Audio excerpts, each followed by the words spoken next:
It's an amazing time, Wholeness Tribe. We'll let it breathe and get this thing started up. Let me just take a look at everything, make sure everything is working. Somebody said me first. All right, so let's do a sound check. Check them out, sound check. Let me know if you're hearing this, if you're getting this on your side. You're beyond the resistance.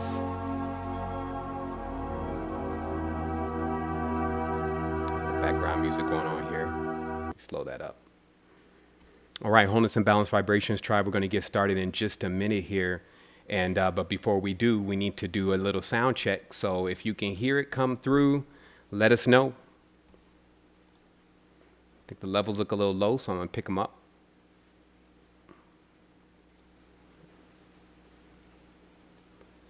All right, somebody is saying loud and clear. Maybe I won't put it too high just in case I start yelling.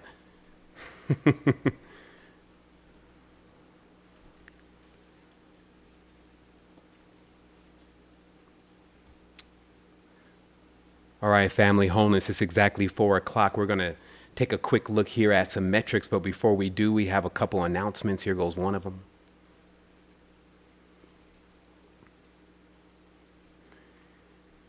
Let me read it to you. The ideas and the thoughts expressed in this show are the thoughts and options of the host. All recommendations, advice, and suggestions should be thoroughly researched and practiced at your own discretion. Many of the views and the thoughts are of a paradigm-shifting nature. Maturity is advised. That means 7 told me to do it, won't cut it. When you get into one of those spaces, and now it's a time for you to realize all is self.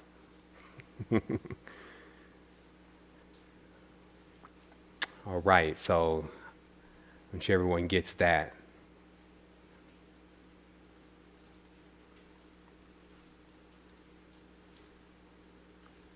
And here we are. What's up, family? This is an amazing day. It's an amazing time. Whew. I'm hearing that some folks, they're starting to listen to the show. They're starting to listen to the show, and they're bumping into me in the public and saying, "Hey, man, are you there? Are you that guy that's on the YouTube?" And I'm like, "No, man, I don't even watch TV, man. I don't even have a computer," and which is kind of hilarious. So it means that this has been going very well. People are starting to tune into the message, and for the last 3 or 4 years, I've definitely been in one of those stages like, okay, well, let's figure out how to pace ourselves in this journey. Let's figure out how to get this information so that it's on a level where everyone can really tune into at least a part of it. So I will say I did kind of back down with just the potency of the content. I know some may have noticed, some complained, but remember overall, we were digesting more. But now, since it seems like some are starting to catch up and catch on to what's happening, it's important that we just floor this thing again. And especially since we're going into 2020, and it just so happens, it's really powerful, this life, because if you just see how, things are depicted in the fictitious world about, when you get to the end of time, there'll be the resistance, and then there's this, these ragtag leaders, and, then there's this alien visitor, and, they always paint this story so many times. But wow, it feels great to be on the side of the one who's broadcasting the message about awareness and about what needs to happen here within self. And also to be able to have the opportunity to do this for this long. To be honest, no matter what happens after this, there's already enough knowledge and wisdom out there. There's already enough seeds that have been budding. Many have taken the wisdom themselves and applied it, connected it to what they had already going on, and it's creating a synthesis.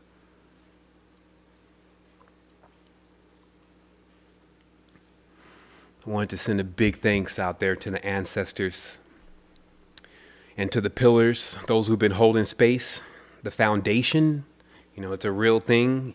Staying stable when everybody else is shaking and moving, being the parent, if you may, around everything and enduring, and then coming in to charge up on shows like this where we get an opportunity to share. It has been a long time. Even a few hours is a long time for me. Normally going quantum, we got to grease up one of those quantum drives, grease up these quantum lips. I'm like, man, I don't know if I could. There's a little bit too much friction in there. All right, yeah, because that's what it's gonna be like. He's speaking scientific holy tongues over here. Like, we want to make sure them things is moving. I was beatboxing that other night because I used to beatbox when I was younger, and they loved it. That was when the music was good.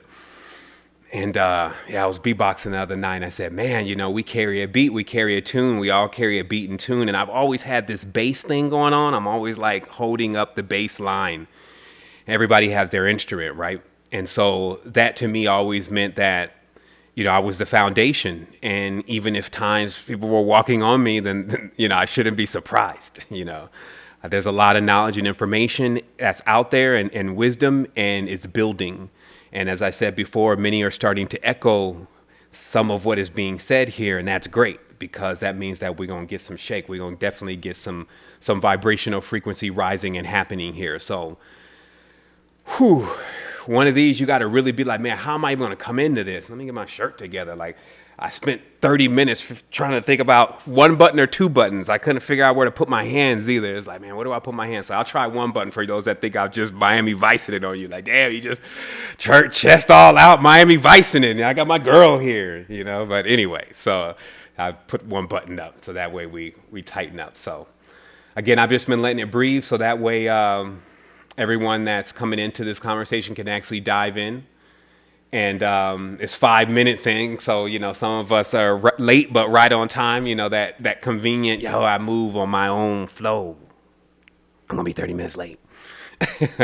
And actually 33 minutes, a suspicious number, So, there's no rush in this, but what I am going to do is I'm going to activate the quantum drive at a certain point. And I'm actually going to see if I can get through the entire field. The entire projection of what is to be brought forth in a very precise time frame. And then even if it's a little long for you, always remember you got that 1.2x or 1.25, 1.50x speed change that you can do inside of YouTube. And this means that although I sound more like one of Alpha and the Chipmunks, it does mean that you get it in. And I've actually been using it these days too, because I sometimes just forget it's there. And I'm talking about just the thing that speeds up the YouTube video. So 10 minutes turns into, 7 minutes and 50 seconds. That's what you want, right? Like, you want to definitely be as efficient as possible, but still being able to gather it. So you can figure out what your speed is in this conversation. Even if it does end up being sometimes a little bit lengthy, then you could get a couple minutes there. I just wanted to remind everybody of that. So what are these? Oh, excuse me. I haven't used to doing that. Those. Okay, yeah, that's the right direction. Dang, that thing is really backwards. So what are these? These are metrics. These are optics. Why? And it's because this is a nautical journey. We are for sure in these ships. We in these boats, big boats over here. And we really have to have our gauges and our dials properly. Like, who cares what everybody else is saying? Like, just tune right into yourself and be like, okay, so I'm in a ship. They talking about we ain't the body, but shoot, I just took a hit the other night and it felt like I was the body, so it was good. Word to the wise, as it was spoken yesterday on that breatharian recording that y'all got a chance to see if you tuned in. Stop referring to yourself in these different bodies. Oh, my spiritual body. Only unless you have the trials going on, where you need to meticulously label every single thing. And, so that everyone that's reading your diaries and reading your notes know exactly what's happened when they find you. But other than that, just to yourself and with self, stop referring to self as different things. My mental body needs to back down a little bit, and my spiritual body needs to be more stronger, and my physical body, I need to get it in more control. Look, stop. It's all one. That's your first pillar right now today, is to stop it with the referring in different bodies, the higher self, that's there. If all of that, bring it all inside, because that's how you realize who you are. That is how you become the master of the projection. I'm going to deliver today the formula, the recipe itself in synthesis. I always deliver the recipe. When I get on here, I look to give you every single drop of what I have, because I have something inexhaustible. I go fill back up. And I can hold more after I do that. But the truth is here, we all want to be able to keep synthesizing this when we come in. Like, I don't like to use the word simple and easy, but what a synthesis is it's like, okay, well, we're in almost 2020 and we speak this certain language and we have this vernacular, we have these symbols and we have some emojis. How can my existence be explained as best as possible within something like this? And more importantly, how can I articulate that to you? And it's very important also that I set in these nodics, right here, yeah, that I set in these nodics in our consciousness that, listen, we're on a journey here and you're reading the diary. You're reading my diary. I never intended for you to read my diary. For those who keep diaries, do you write the diary so somebody finds it and reads it? No, that's not a diary. Because in a diary, you say these personal things and you have this intimate experience, but you have your privacy, right? Now, privacy is very rare these days. It's expensive. It's tricky to get privacy.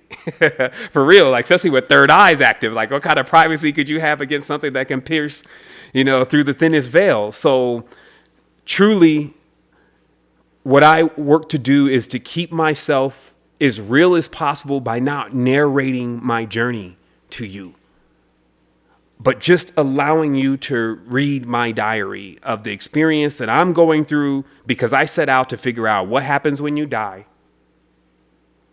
what to do in infinity, and what is actually going on around me with especially the closest people to me, my family,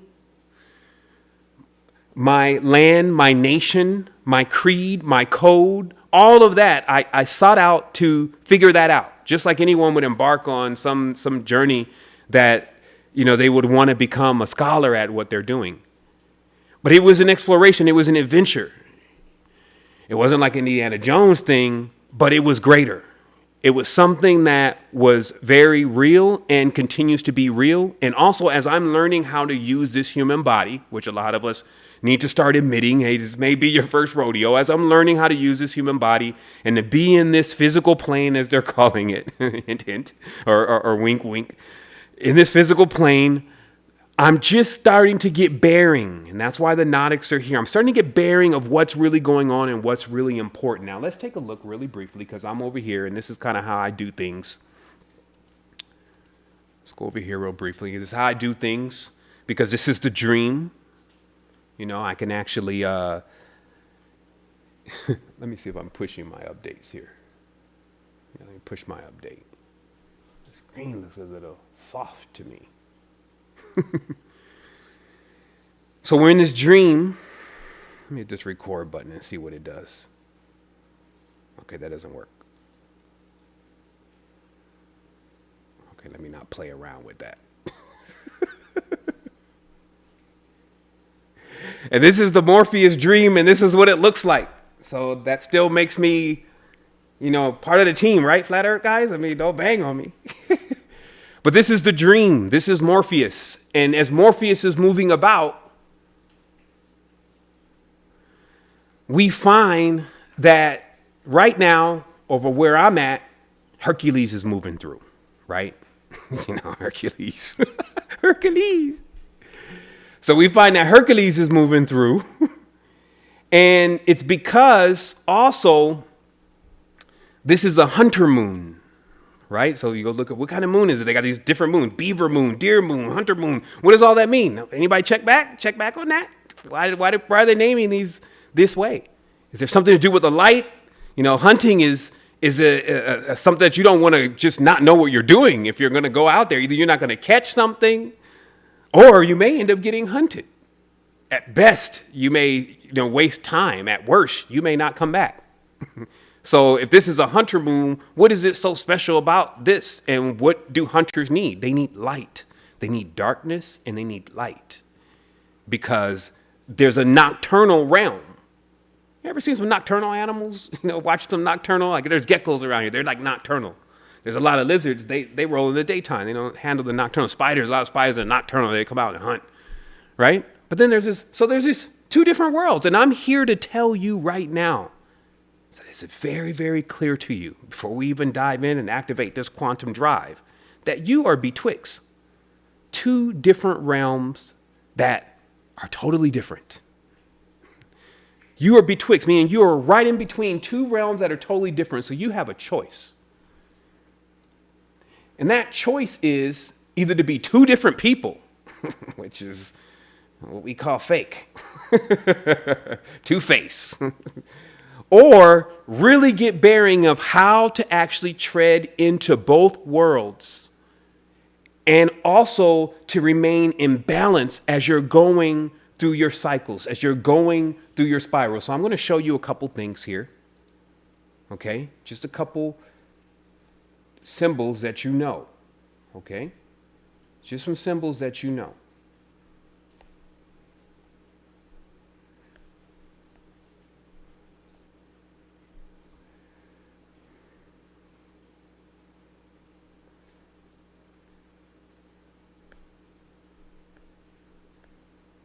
Okay.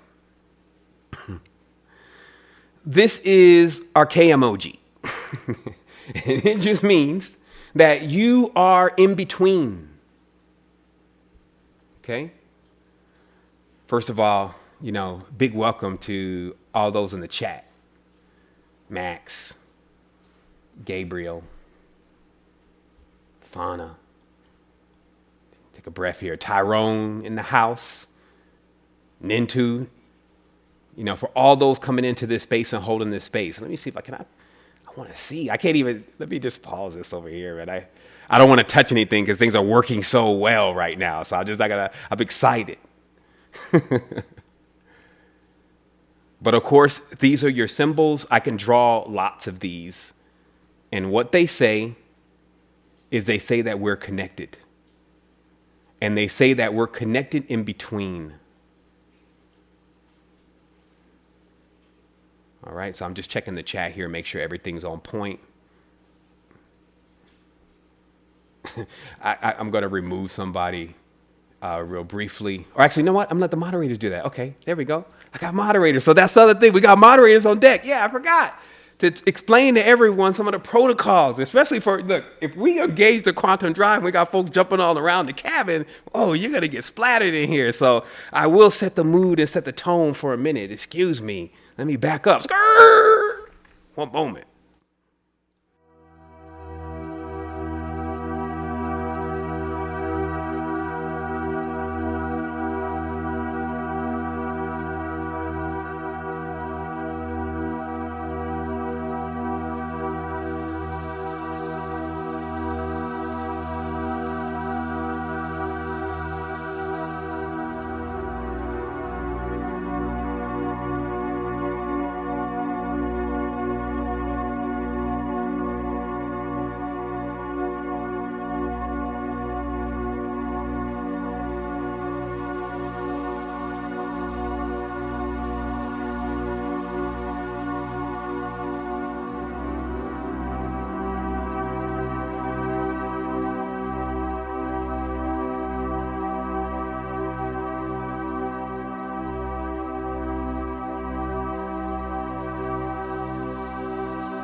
Okay, fam.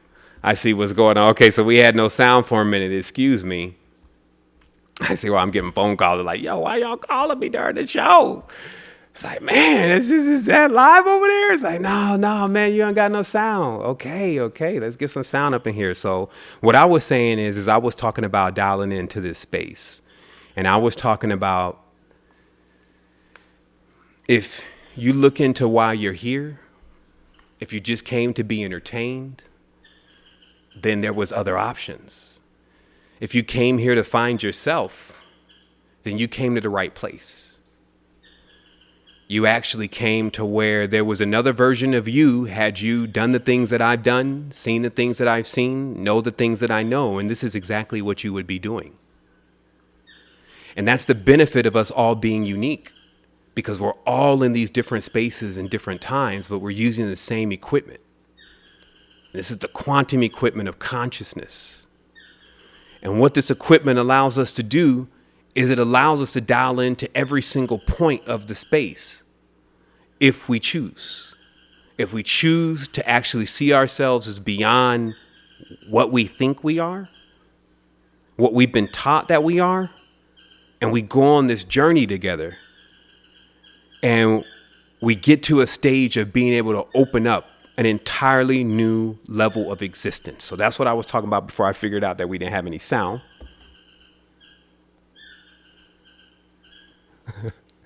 So we're saying there was no sound, but that's the best thing is silence. All right, let's see if I need to push the sound.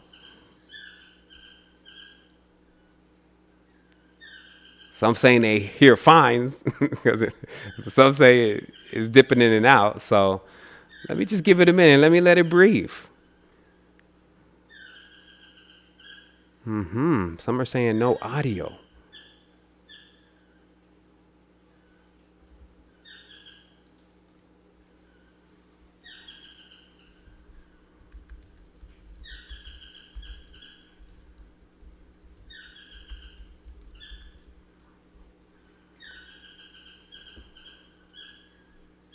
Okay. All right. So great. So it looks like we're doing great now. There was a little lag in the sound. There's always something going on as we're boarding up. You know, I'm not sure how much everyone got and how much they didn't get. I trust that you got enough. And I'll talk to everyone tomorrow. Wholeness and balance vibrations. All right. So let's just take a minute and just breathe into this space, because that's what it always takes. This is a heavy cruiser. So that means that there's a lot that are bored in today on this quantum journey and this adventure that we're going to be going on. It's yet to get started. We want to make sure that we balance the vibrations truly. You know, I took a pause in the beginning, not only to thank the ancestors, but also to dial into the pillars. I actually bear witness to also the nautical situation as we're on this journey. And as we're cruising into this tide, we're actually going into full moon. Energy's picking up. I decide to actually ride right into this. By the way, those birds are actually toucans and gazungas, which are like a smaller version of the toucan.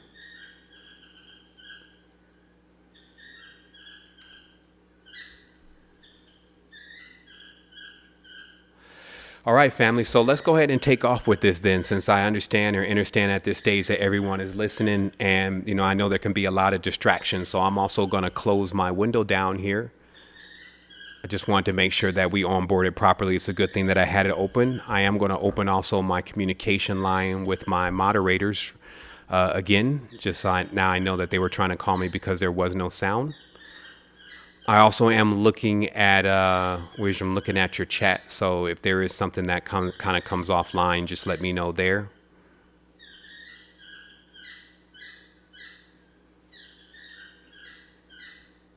Okay, great.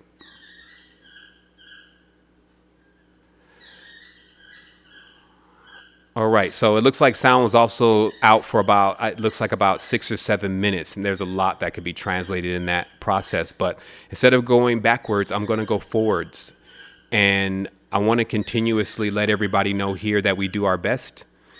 And this is why it's important also to put the actions in, to just get it done. Because at the end of the day, you would just be coming here to report. Like, I'm just coming here to report to you, all of the great things that have not only happened, some of the things that we're complete with. I'm also here to translate some information to you about quantum existence and how it's been benefiting my own personal growth. And I'm here to also share with you the connection that we always share as a family, that this is a very serious thing when you take on any kind of role of reporting this type of knowledge and experience to everyone. It's a serious thing. Nobody told you to do it, and it changes your life. Meaning that if you agree to do it and you accept that responsibility, because it is a responsibility, it will not only change your life in a dynamic way, but it'll also make you very mature. Like you're going on a real journey. That's just for any of us that are toting this information and toting this knowledge and wisdom. It's like there's a certain honor and respect in order to level up that you have to have for it. I'm watching the whole process. I'm not in disagreement with anything these days because I would be in disagreement with myself. I know that there's people out here right now that are teaching about spirituality that have not even been on spiritual journeys themselves. They haven't explored themselves, which is akin to trying to tell a person that has children how to raise children and you don't have one yourself. You could probably give some pointers, but it's the real and the authentic thing that's most important. So I'm here with the real and the authentic thing coming out as a diary, which is like for those who aspire to continue to do this and are doing this already, in order to not lose yourself and become the narrator of your journey and stop living in your own experience in itself.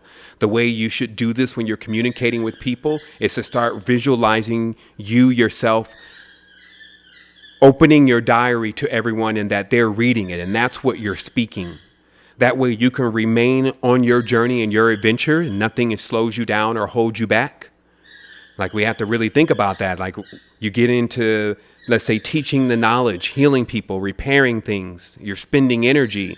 So this can slow you down. There's lessons to learn in things, but also the lesson could be to when it's time to move on.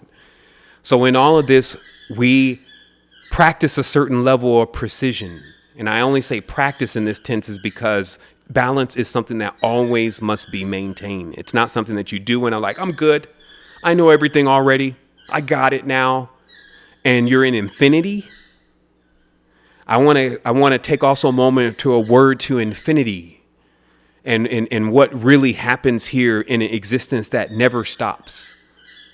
Like we would have to accept that first. That's why death is there at the door as a definition for people to not think about infinity and not think about, well, if I'm going to do this forever and what I understand to be forever, continuously, if I'm going to always be in an existence, what is it I should really be doing then? If I accept that, what should I be doing? You should be making a perfect existence. First, you should see the shape of infinity, which we have now, again, another shape that shows us that there is a midpoint. Here. And in infinity, what you obviously want to be doing is you want to be creating a perfect loop. A perfect circle. And this is why I find it's interesting because there's many teachings out here, and I was even listening to a lot of this stuff. It talks about nullifying your life, basically destroying your life, thinking of it as no account. Like it's like when they put the mandala and the sand painting together and then they rub it all out. I'm telling you, that happens with sand paintings. If you rub out your life the wrong way, or if you take some of this knowledge that's for masters too literal and as a novice, you can find yourself wiping out things that you need, that you love, things that you care about, things that you used to want. All because of mainly things being in the wrong place. I'm here to tell you that there's actually no such thing as what people would call bad, evil, etc. What there is, though, is there's things in the wrong place. And if you start putting stuff in the wrong place, what comes from that is distortion. And this is what you would refer to as evil. And all of these would be a check and balance to wake you up. You have something going on right now that has been passed to you from your ancestors. It's been passed to you from your mother, passed to you from your grandmother, your great-grandmother, your great-grandfather, all the way back to when it gets androgynous. And then all these other beings continuously passing something to you. But it's also like a bill sometimes. This is why there's a hereditary balance that many are carrying. It's like, yeah, but you have this thing, this ailment, this thing that's going on with you that you've been carrying down generations. How do we balance that out? That's why these quantum mechanics are so important, because they actually let you understand how to balance out your life. These nautical systems, it's not a joke. It's like, you got people playing with this stuff. They don't even understand what it exactly means, but you got power moving through all the time. And it shows you we have enough technology now to see when the power is moving through, but we don't even know what it means. We're even ignoring it. We're ad-libbing. I'm going to make it up myself. Like anything you grab something from was already there. So how are you making up anything? It's about order. It's about getting things in the right place so that it begins to turn a perfect cycle, so that you don't keep coming into these lives of first you're abused to, try to correct. That's payment. That's pain. You're now trying to pay off some of the balance of what has gone on in the previous lives with the ancestors, the family member, the tribe, the ones that passed you the bill, passed you the baton. Now here you come with the wheel. Let me show you what's really happening. This is as simple as the wheel. You know how they say, hey, you can't reinvent the wheel. The wheel is the most amazing invention, right? They tell you that all the time. Let me reset my screen real quick here. So they tell you the wheel is the most amazing invention. And if somebody makes that statement and you can bear witness to that statement, then that means that you have to be able to now say, well, if that statement is true, that means it must be super powerful. This must be something big. So do I really get it? Yeah, it's the wheel you put on the bottom of a car, because it allowed us to be able to take things around, even things that are really heavy, like on my car. And that's what a lot of people think is the definition of the wheel. I'm moving to chat screen. The chat screen is wild. I will give anybody advice that's trying to really dial into this conversation today. Put away the chat. Chat it's ridiculously distracting. We'll use it for Q&A later on, but I'm just saying, for those adepts, I'm sure they're already like, we already know, Seven. But yeah, it's important, because when you're looking at somebody make a statement, your mind goes in that direction. So if you're trying to focus and get ready to activate the quantum drive, then you need to really, really tune in. I'm just telling that to myself too. Just tune in. You may want to back away from the chat, because I don't really also get on these microphones these days a lot. And there's no better transmission than when it's live. I know you can come back to this later, but truthfully, like if you get it right now, you get it with the power of giants, titans, Hercules, messiahs. You're on a hunter moon. You start realizing the depths of yourself, shining the lights into some of the dark spaces where you've been keeping all your monsters. Running amok on the astral plane got me tying down your monsters on the astral plane. For us figuring out what our creations are, because we have this going on. We have one side of us that is like this. It's a contrast. That's even the graphic for contrast. Let me grab another thing here, because I'm going to come back to that.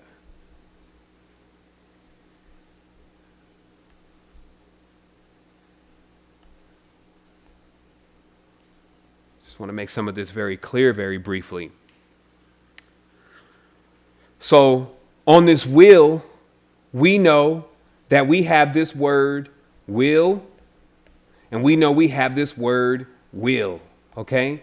And we already know that a strong will is what we're looking for, because it allows us to endure.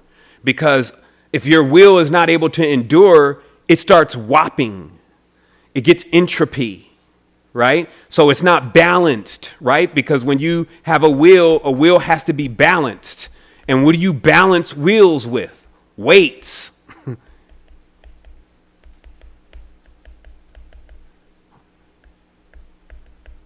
Time, then.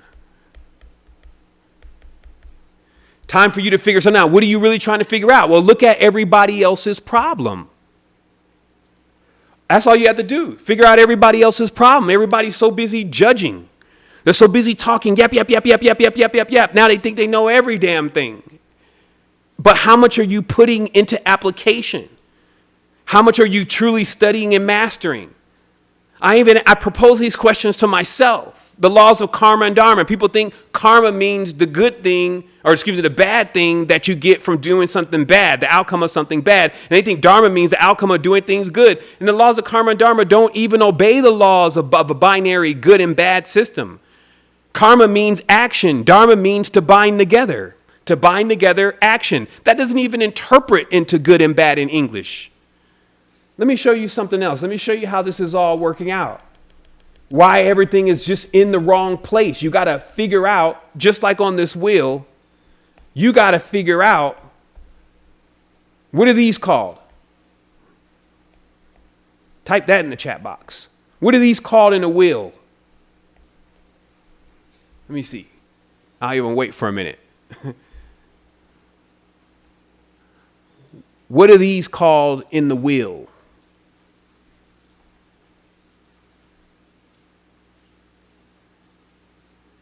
I'll wait. So that way, you know that this is very clear for everybody. If you wanted to just, exactly.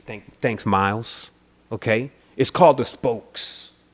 So it's interesting that then, and where's the eraser on this? And let me grab the eraser. I guess that's over here. Look at this connection. We have the spoke, right? Which is to say something. Because we know we have the word, then we have the world, which is the world, like a whirl, right?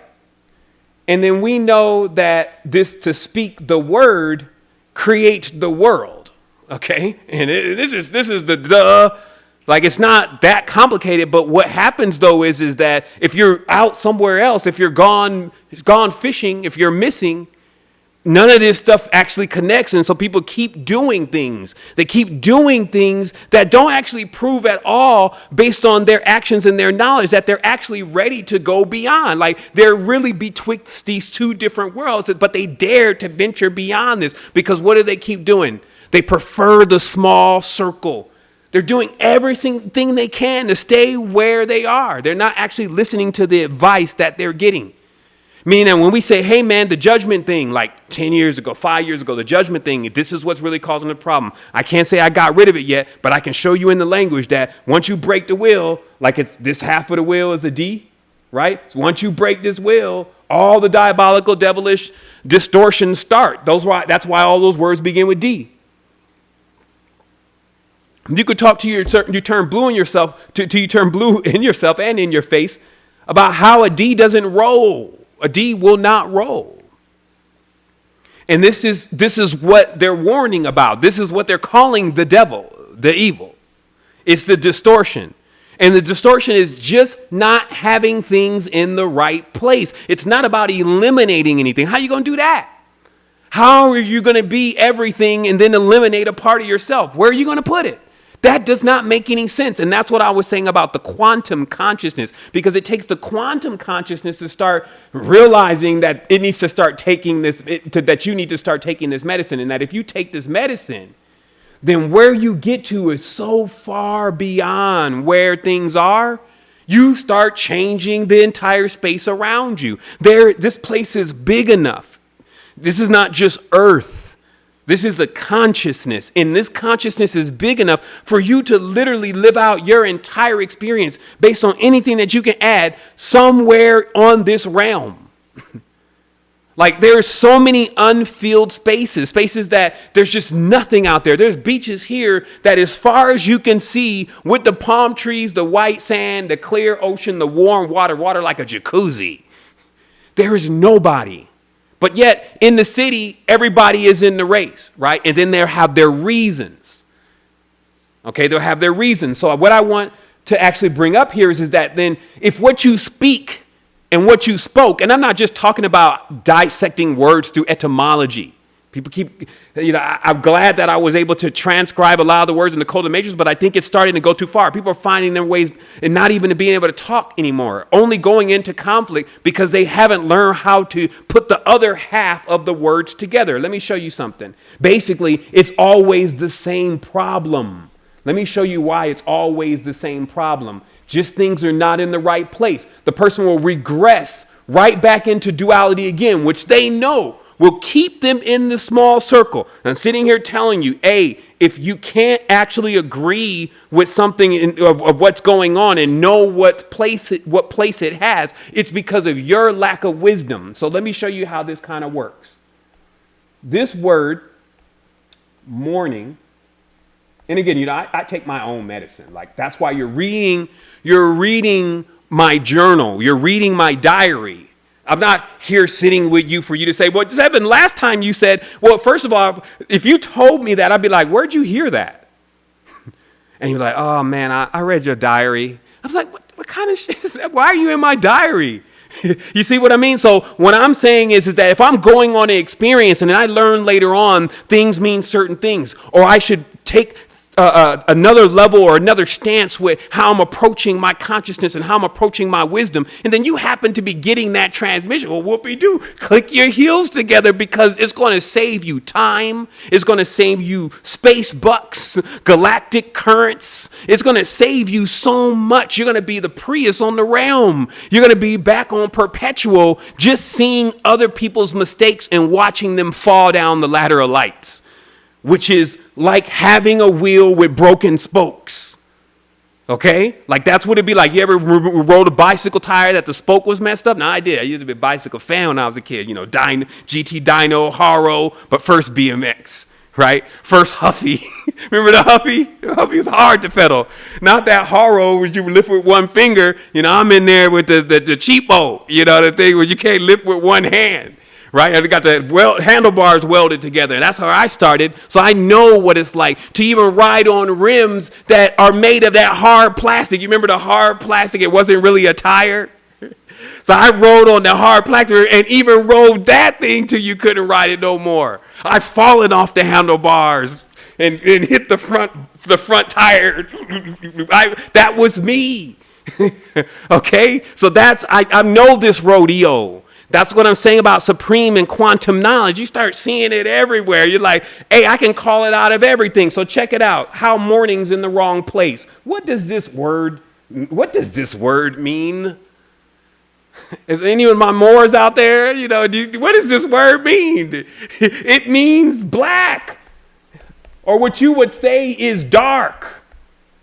Okay? That's what that word means. Like, that's why even this word, amor, is a reference to Venus, okay, right? And this word more also is synonymous of night, okay?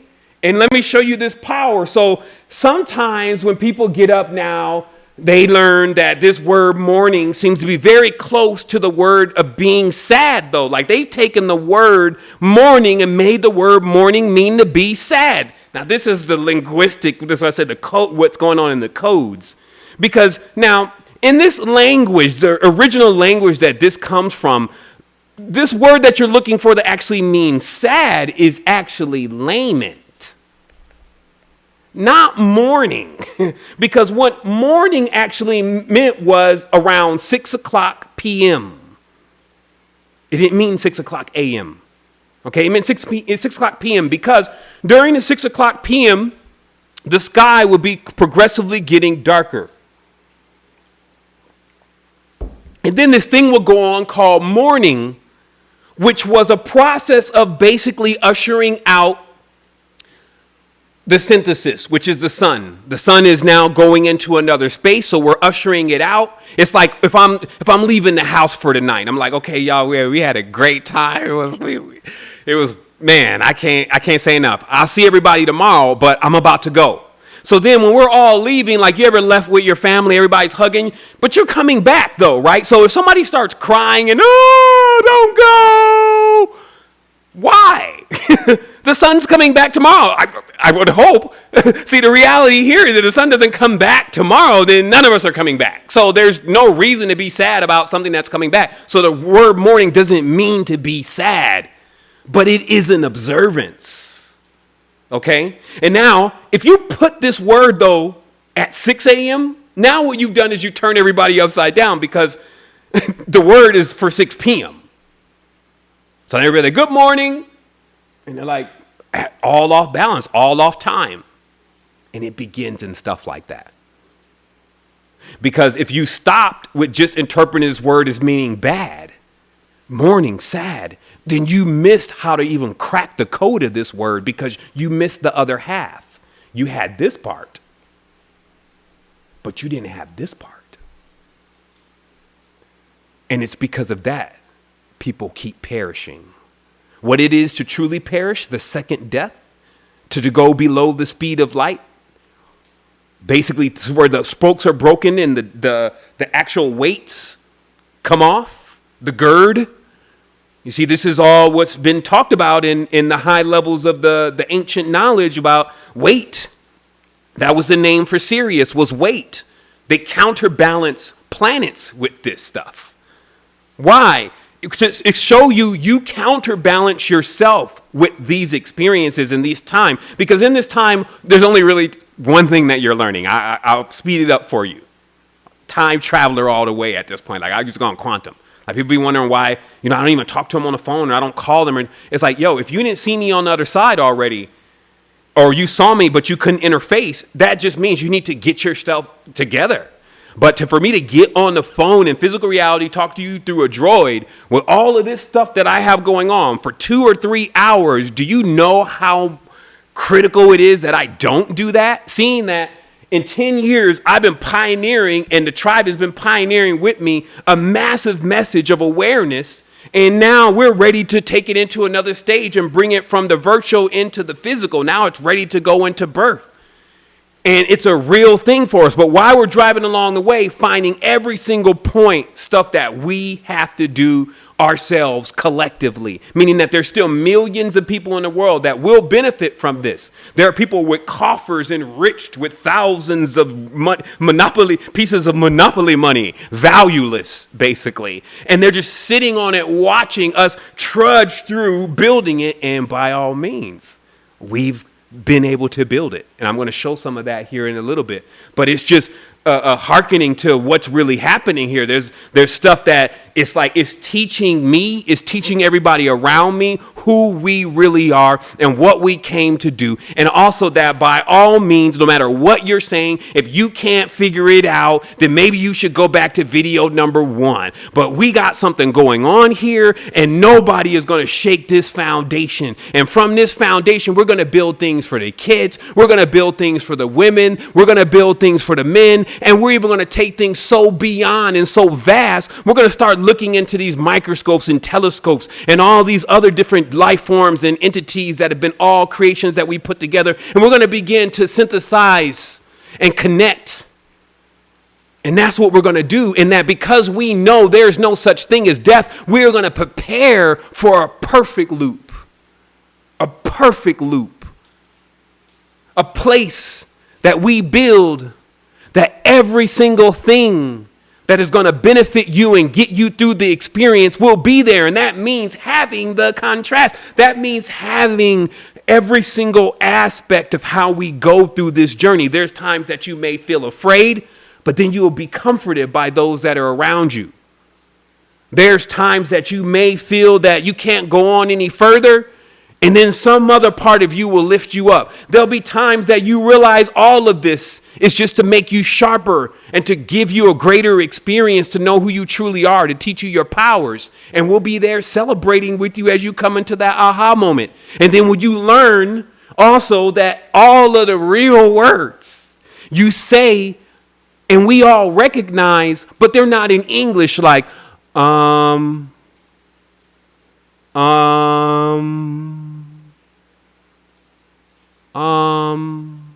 What is that? Somebody sent me that the other day. What is that? What is that, Seven? Is the vibration of I don't know. You roam, right? But then there's another one called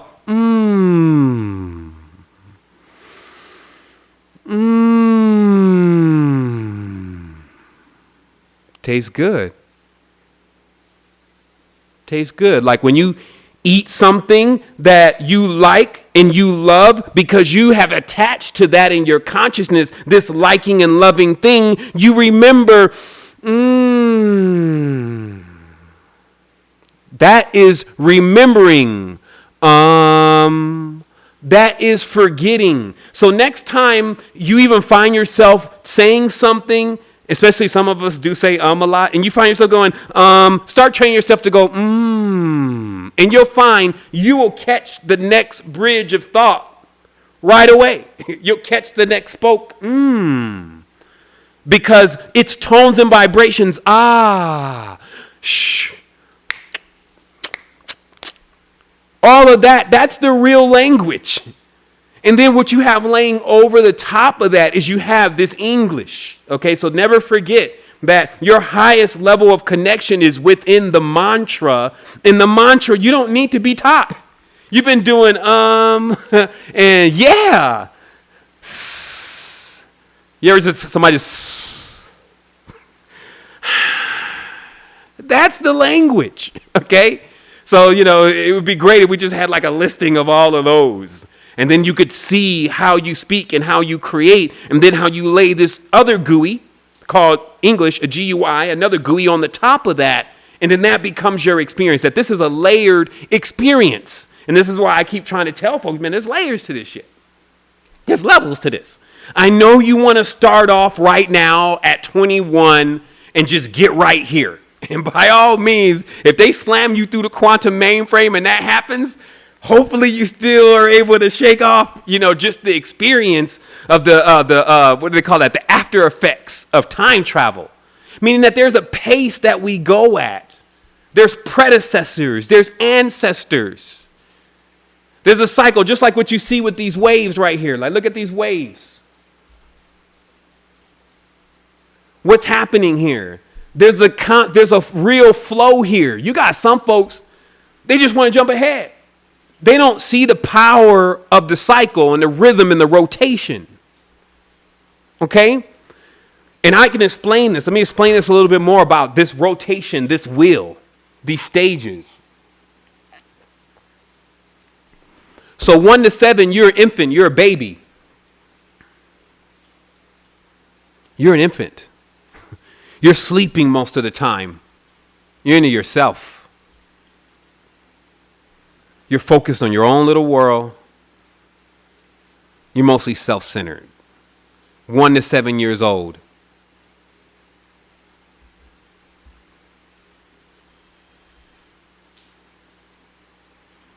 And the interesting thing about these stages is that these stages, they happen every year.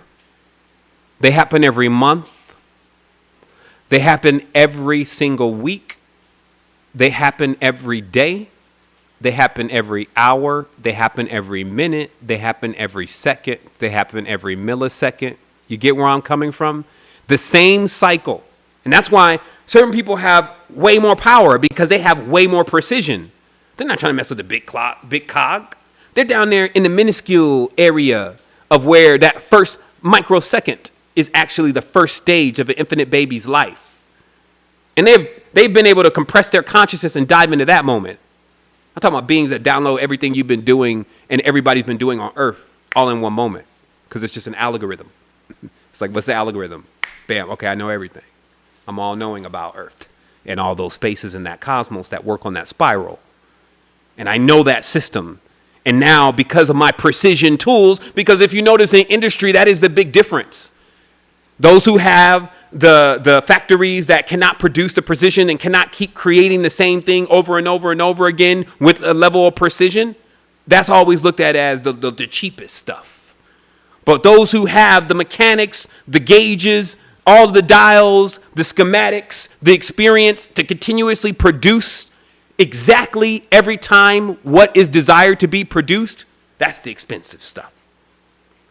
And in that precision, there are these stages.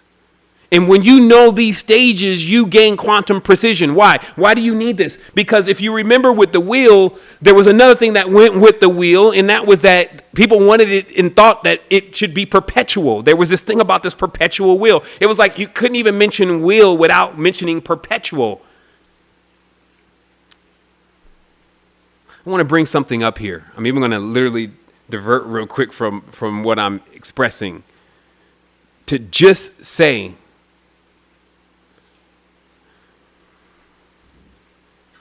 well, I think I diverted too far off the path. No.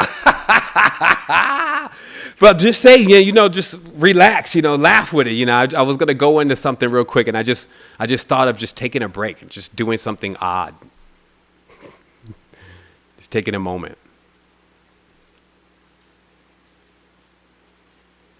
Yeah, let's just take a moment and breathe.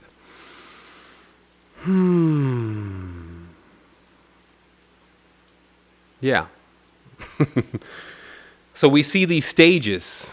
We see this precision, this micro precision that you need to inherit in order to be able to work with things when they first started. A lot of people, they want to change something about their lives, but they keep going to the big cog. You got to go back to the small cog. You got to go almost to the time that you came into conception.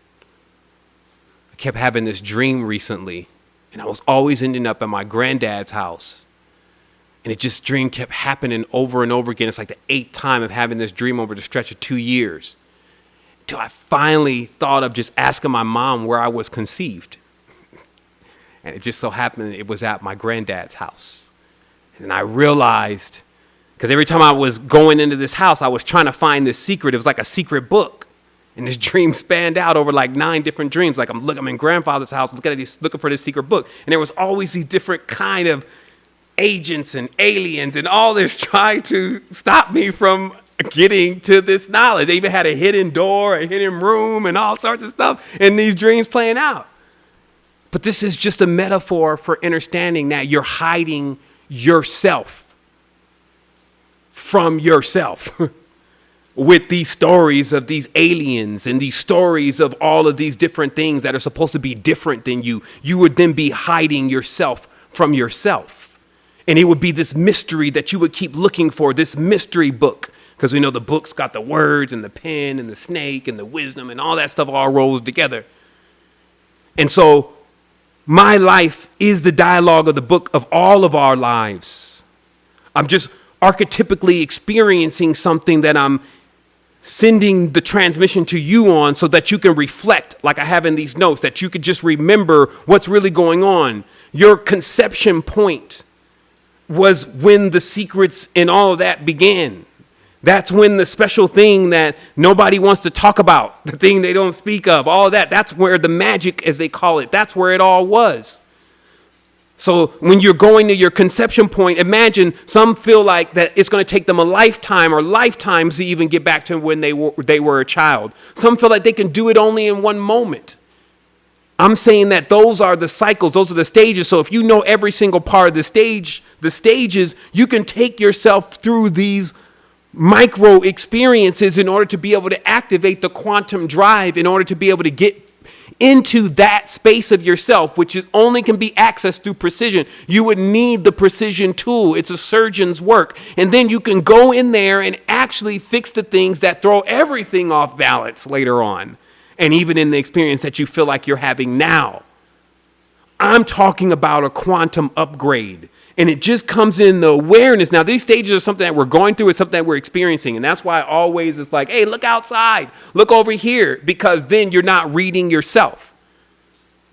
But then when you start reading yourself, so this first stage, you're totally into yourself. 1 to 7 years old. You're sleeping. Basically, you're focused little on the external, except for where you're getting your substance from. Mama, as long as mama's purpose at this stage is really just to give you nourishment. So too. Our arrival here is greeted by the moon, which is responsible for breaking down the sun. The sun is like meat. So the moon is like the mother who consumes that meat, which is too thick and too tough for the baby. And then it goes through this tube. All this is tube work, by the way. It goes through this tube, and then it gets to you. And that's how it begins. And in there, you're just in your own little world, thumb in the mouth, in the spiral. All this keeps happening, is happening, has happened. Okay? Has happened, keeps happening, it's going on now.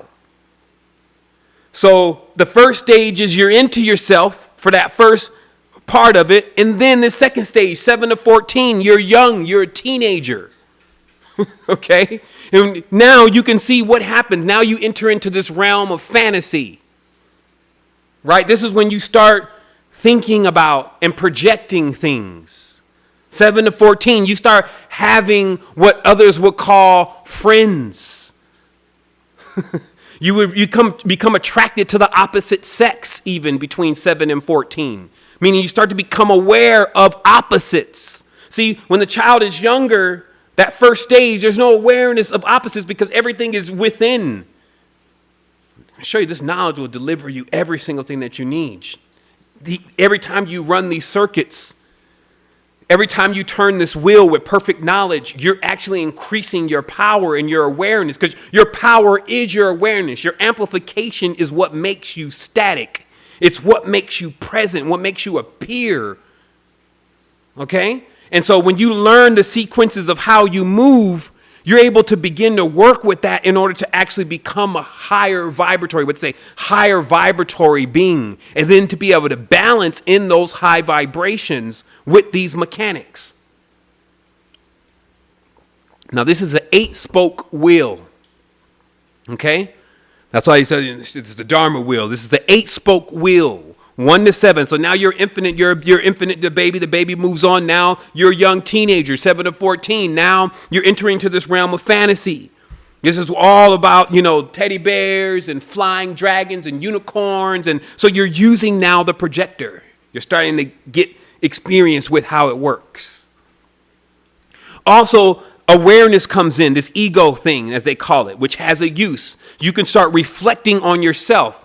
This plays out in the reality that you start liking the opposite. Whatever you feel like is opposite, you become attracted to the opposite. And this doesn't always just have to do with what you feel like as a male or a female human. It could have to do with concepts. Let's say you're born in church. Now you want to be in the streets. Now, let's say you're in the white folks' household. Now you want to go see what's up with the Alkebalanians and the Tibetans. And it's like now every single part of the opposite nature of things, like, I just grown up in poverty. Now I want to see what it's like to be rich. This starts to come on at 7 to 14 as the projector starts to fire up. And then you get this next stage. The third stage is the 14 to 21. Now you're the young adult, I call it. The young adult. That's a funny term. I can remember the whole young adult phase. Many of us can also remember it. Some of us are actually going through it right now. Some are 80 going through the young adult phase. We got some 40-year-old young adults running around here right now, stuck on young adult phase, don't want to leave off young adult phase. What does it consist of? Power, identity, ideology. This is the first time, it's like the power thing. It's like your clique, your crew, everybody that's with you. The identity. My name ain't James. It's J-Dog. Okay, it's not what my parents named me. It's something else. I got my own ideology. I know how to do this. I know what I'm doing. Young adult. So you start becoming static. This is the egg phase. Because now you're literally building a shell around you. That's the egg, the ego. It's the shell that you're building around you. Okay? And it's being consecrated by an identity. And it's being fueled by the power that you've learned also from the projector. And now since you're tapped into opposites and you're no longer into strictly self, let the games begin. Okay? Young adult. Now 21 to 28, mid-adult, there's responsibilities.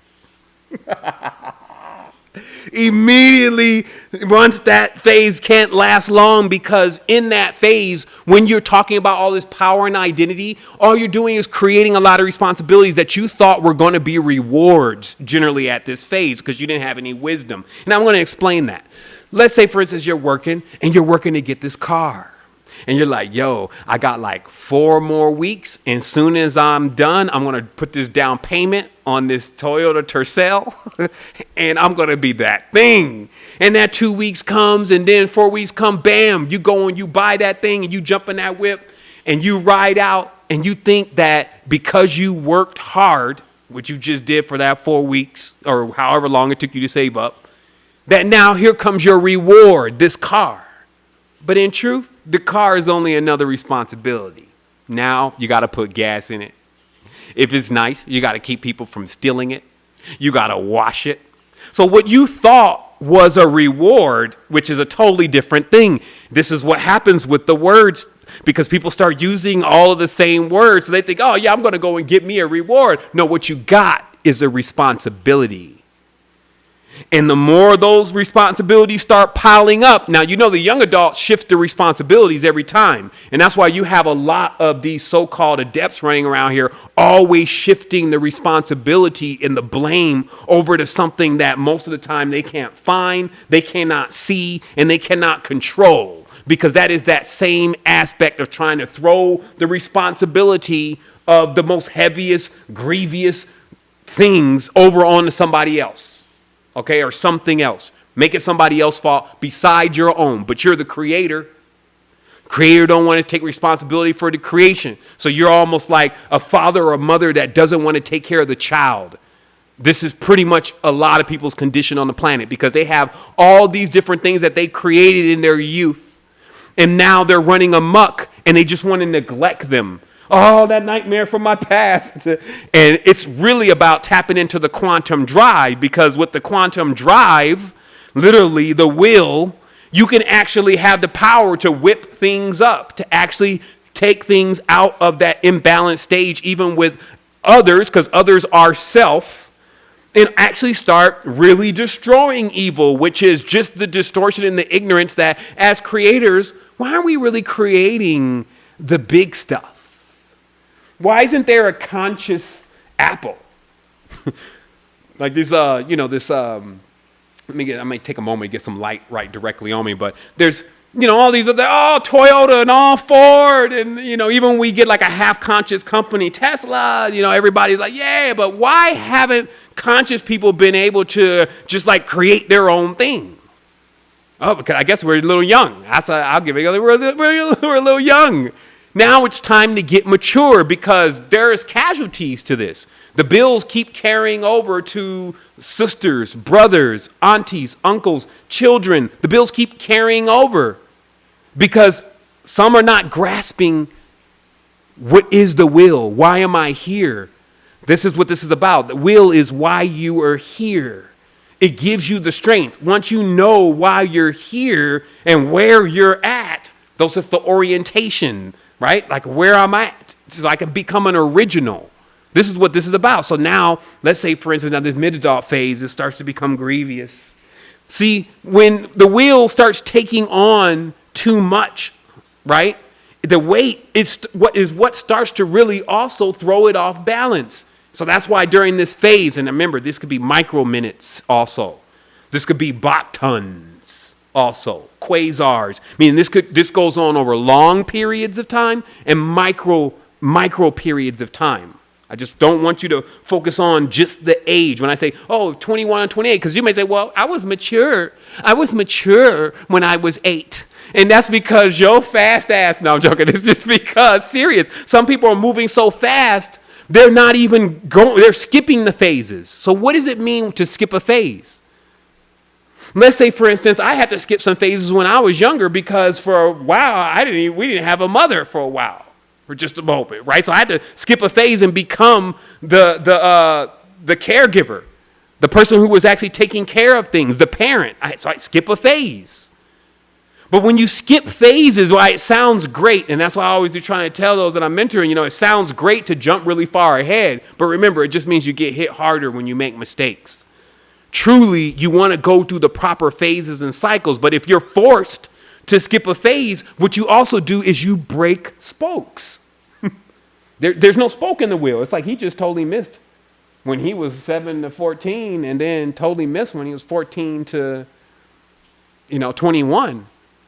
I just came out of the womb with a beard. You skip a lot of phases. Okay, what I'm getting at here is that there are people who have to skip phases, but just because you skip a phase, it doesn't mean there's not a repercussion. That would be just like you skipping a chakra or hastily building a chakra, which is a temple that you're supposed to be able to stand in, that's supposed to shape and mold and fashion your life into the next experience. But if you just skip it or you put it together really fast, it's broke. That temple is going to crumble at a certain point. That chakra is going to break. Some people call that quarter life crisis. Some people call that midlife crisis.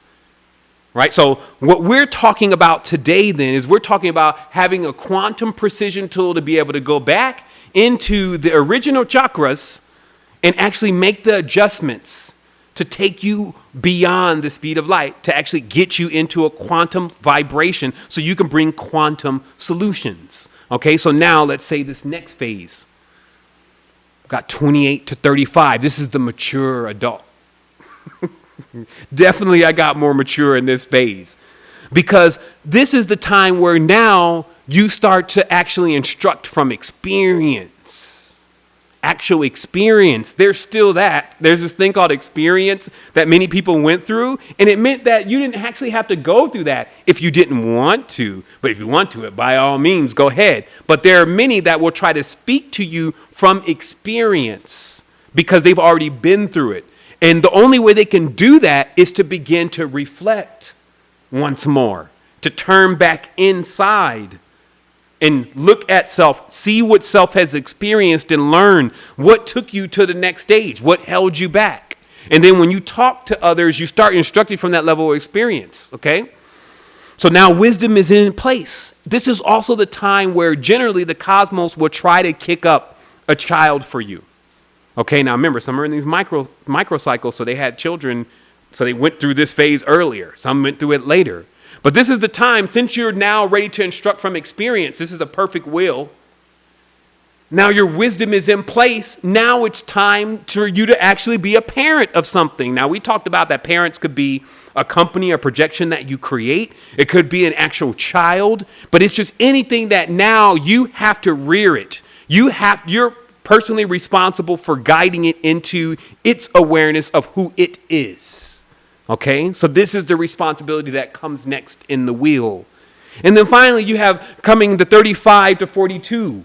This is the observer. This is now where you start, if the wheel is working properly, because now you're starting to shift in for the long haul now. See, since you have gained this maturity and you know things are going to go on infinitely, and this is indeed an infinite race, why are you going so fast? Why are you going so slow? What is the optimal speed you should be going infinitely?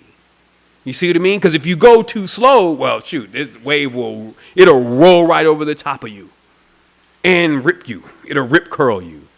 And if you're going too fast, you'll just skip all the experiences and then you'll get tired early. You'll get bored because you don't know anything about yourself. You can't connect to yourself because there's nothing to connect to, because you went too fast and did not establish the connection. Then now you'll be out there way into one of these high-ass chakras with nothing to plug into and nothing to feel and nothing to connect with. Okay, and that's moving too fast. And then you'll get bored like Thoth, writing the book, I'm bored, all non-men of Kim. By way, Thoth's getting sleepy now. Basically do this. He's writing like he's bored. There's more going on in these books like the Emerald Tablets and all that than people think. They're deeper metaphors, like in the Kabbalion. It's showing that if you get into an infinite existence and you happen to get bored in the infinite existence, you're going to fall to what I guess people will call sleep. But sleep is interesting because it keeps going. So it's almost like you're falling downstairs because the dream continues and you get less and less control over the dream until at one point you wake up in a nightmare because nightmares have the ability to wake you up. So this is a machination then that was put together that if you start falling asleep too long, you start feeling the flame. Ah! What the hell was that? Demons, they're burning everything. What's happening? The world's collapsing. It's like, oh shit, where have I been? Well, oh great Bodhisattva, you have been asleep. The divine in me recognizes the divine in you. I am giving you now what you have left me, what you have bequeathed to me, about that we are yet the same. Get out of my face. I know what I'm doing. Ah. And this is pretty much the treatment in the beginning that anyone waking somebody else from 1,000-year slumber is going to get. People don't like to actually be waking up out of their sleep even to this day. But me, I'm never tired. I go to sleep just because, like, it makes me look normal. I'd be like sitting around here, like, especially on these full moons, I'd be like, where do I put my hands? Because I just like, I don't want to go to the computer. I meditate. I just meditate. My whole damn life is a meditation. Like, what shall we do? Let's not get bored. There's a lot of things going on. Let's dive into that. That's why I always put myself into the karma, which means the action. The unobstructive karmas, meaning that I'm not thinking about every single minuscule piece to determine if I'm doing something right or wrong. What is that? The cosmos is moving in both directions. Anything that I do is going to serve it anyway. It's all about what direction do I want to go in? What existence do I want to experience? I am the creator of this entire plane. This is real empowerment. Some people, they don't want to accept that they're still in the child phase. They don't want to accept that they're the creators. But should that weigh on me? Should I now start just lying to myself and telling myself I'm not the creator and the Lord of my own life and the master of my existence? That if I close my eyes, that everybody else's eyes is going to close and their lives are over too? Does that even matter to me? Shouldn't I really be concerned about what kind of existence that I'm going to be living through infinity? Since I am going to lay on, quote unquote, the deathbed one day and have to have it all figured out, not going to be able to lean on anybody else. Oh, great master, I'm going to have a lot of money so I can call in and spend millions of dollars on these masters that are going to heal me. Oh, great master, come and heal me. Here's $2 million. And the great master is going to be like, is that fiat?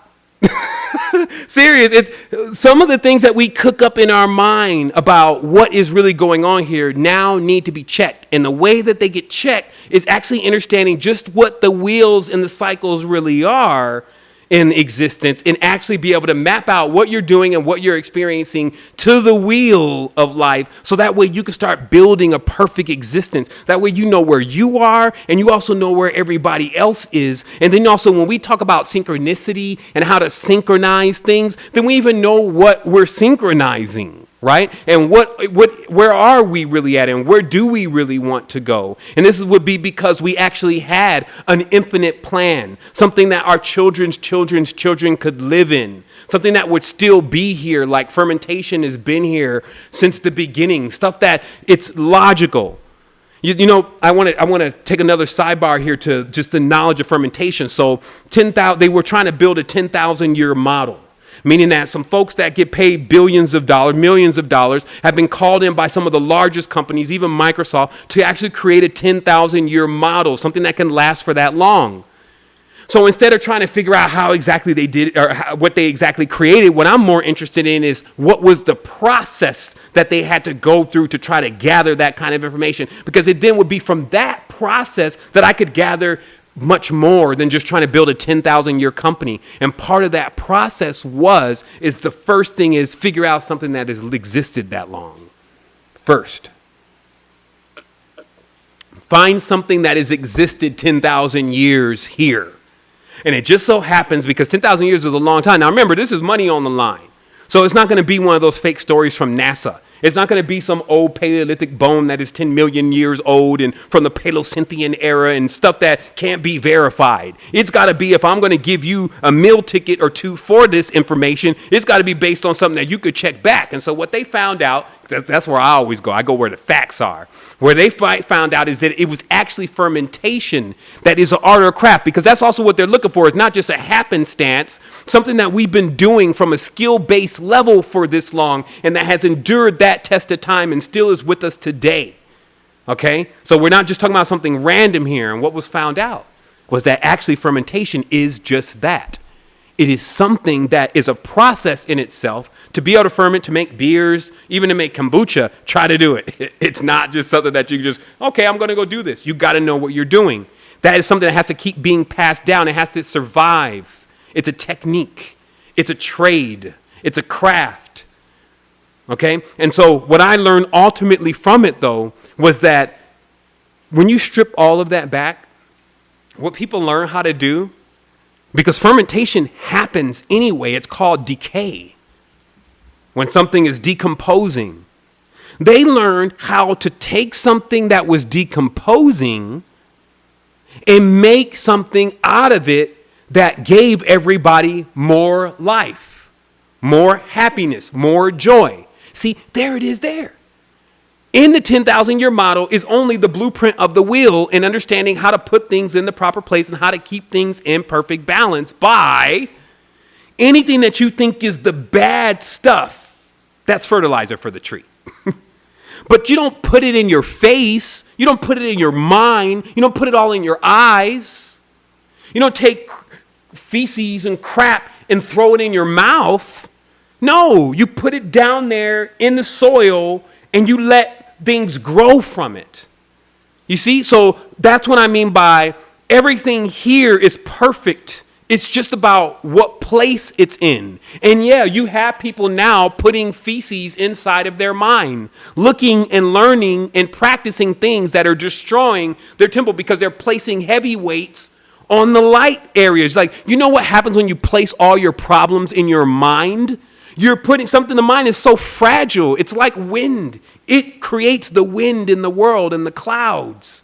So now you're going to put weight into something like that. You put all these problems that you're creating inside of your mind. No, you put them beneath your feet. They are your foundation. They are what you're standing on. They are what makes you, you. They are what you're growing from.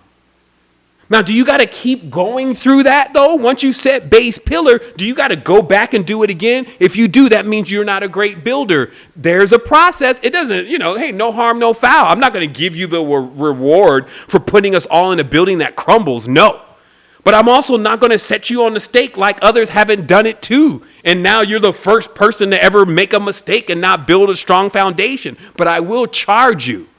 I will charge you yourself to build. This means it's a challenge to build something that actually is able to withstand the weight of the times. To actually be able to hold more people than just yourself. I keep hearing people with their dolo journeys and adventures. As this shit pops, the last thing you're going to want to be is by yourself. You're going to be in there in the shelter. Did you hear something, John? Oh, shit, they're coming. I don't know what it is. You go outside. No, you go outside. Let's just stay here together. We're running out of food. I'm not into all of that. As the creator of my own space, the Lord of my life and existence, the controller of my dreams, the quantum explorer, why shall I fear death, dismemberment, and any of the other D's when I'm an O? I'm an original. You see, and if you adapt, though, to any of those lies, because remember what the lies are, I'll just say, okay, so remember the D's are the distortions, they're the divisions, right? But they have use. Everything has use. Do not go into duality. What is the use of distortion? What is the use?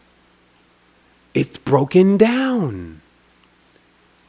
Right? Like, what is distortion? Broken down truth. It's like half-truths, partial truths, just a little bit of truth left. Whatever that means. So it just means that it's something that has been broken down so that you can start to ingest it. So that way you can get to the bigger things. So you even know what you're fathoming if we talk about macrobes, if we talk about large forms of consciousness, if we're talking about controlling the dreams and the projections, that you even have bearing of what we're even discussing. Or else, if this just becomes another one of your sitcoms, if this just becomes something that you conquistador, that you're able to now say, oh, now I know, I've met 7. You didn't meet me. I haven't met me. You see, this is vast. Did you meet yourself? That was the only way you were going to meet me. So that's what I'm saying. It's like the limitation game has to be over and must be over in 2020. And how it gets over is 1, get a ring. first. That's why all the basketball games and all that stuff, which is all based on phi and all based on that, it's all about getting a ring. It's all about going through the cosmos or the network, putting the ball, which is the wheel, through the net and scoring. Okay? That's all about you coming into a total level of awareness and then getting the ring. So what is the next cycle? The next cycle, 42 to 49. Well, I remind everyone, now you're 35 to 42. Now you can observe on one's own energy patterns. You're starting to reflect again. You're drawing in. Remember, you were just out there. You were out. I'm going out tonight. You were out. Now you're starting to reflect. I'm cool. I'm going to stay in. I need my sleep. I got a lot of stuff to do. I'm trying to read some books. So this is happening. Okay? Now remember, these things have another metaphor. I'm teaching you this in earth speak. This stuff works. It puts implosion devices together, Vimana Shastras and all that. They're built with this quantum drive. Now, I have to interpret it to you in English, but some are already starting to see the other applications for this level of awareness and knowledge. The deeper you get with it, the deeper it actually starts to flow into things, which is perfect because it is precise. It becomes a precise tool. Let's let it flow all the way down there into the bottom base pillar of the temple where there's a hairline crack. Hairline crack in the manifold.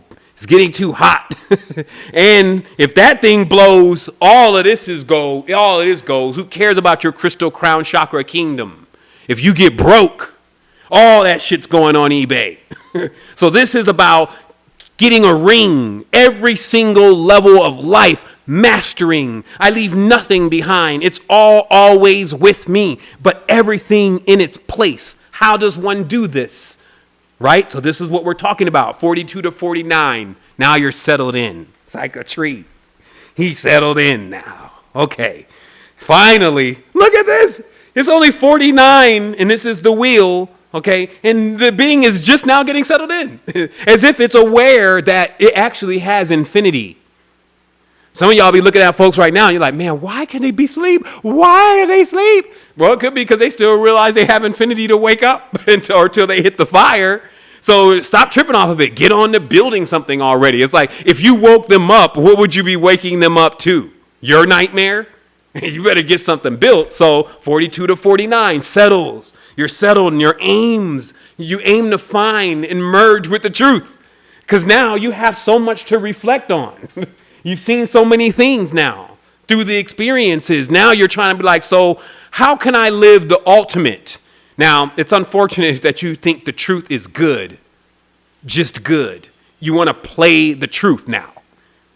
Now you want to play the supreme force, acting like the bad things didn't teach you anything and that they didn't let you see the truth. Now your truth is Christian, Jesus walks kind of straight jacket that you've got yourself in. That's true now. That's doubly dead, actually. If you're 42 and 49 in that spoke of your consciousness, in that chakra of your consciousness, building that kind of framework, it's all coming down if it hasn't come down already. So this is about understanding what is truth really. The highest truth is the merge. It's the merge. It's the realization that everything here, once you embarked on the journey outside of self, all became an illusion for the first part of you thinking that you're just a male. See, or just a female. This is where all this comes from. It's agitating people now. As above, so below. They say it all the time, but they can't connect all the things that are going on down here with how that maps out up there. They say, 7, what about transgenderism?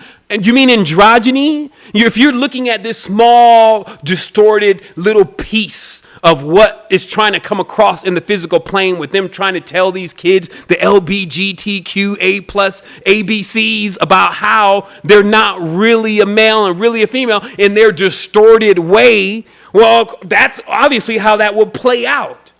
But on the higher levels, what is being said? I'm not looking in the shit for the truth. On the higher levels, what's being said? On the higher levels, saying that, hello, you, the person crash landed in that ship.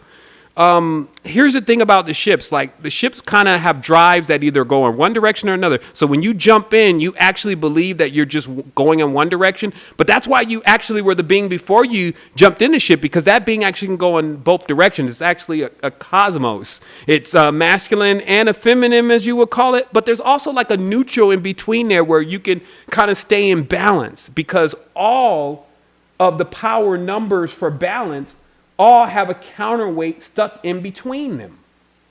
And I'm going to show that really briefly here.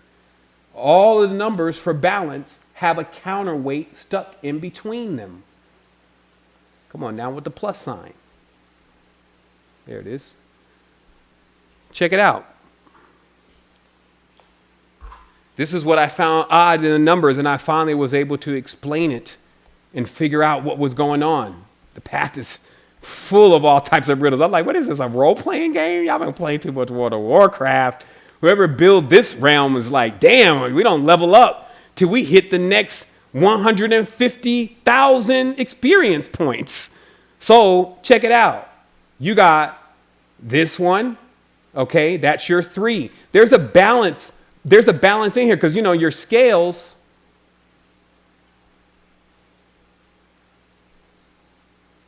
you always got your balance in the middle, okay?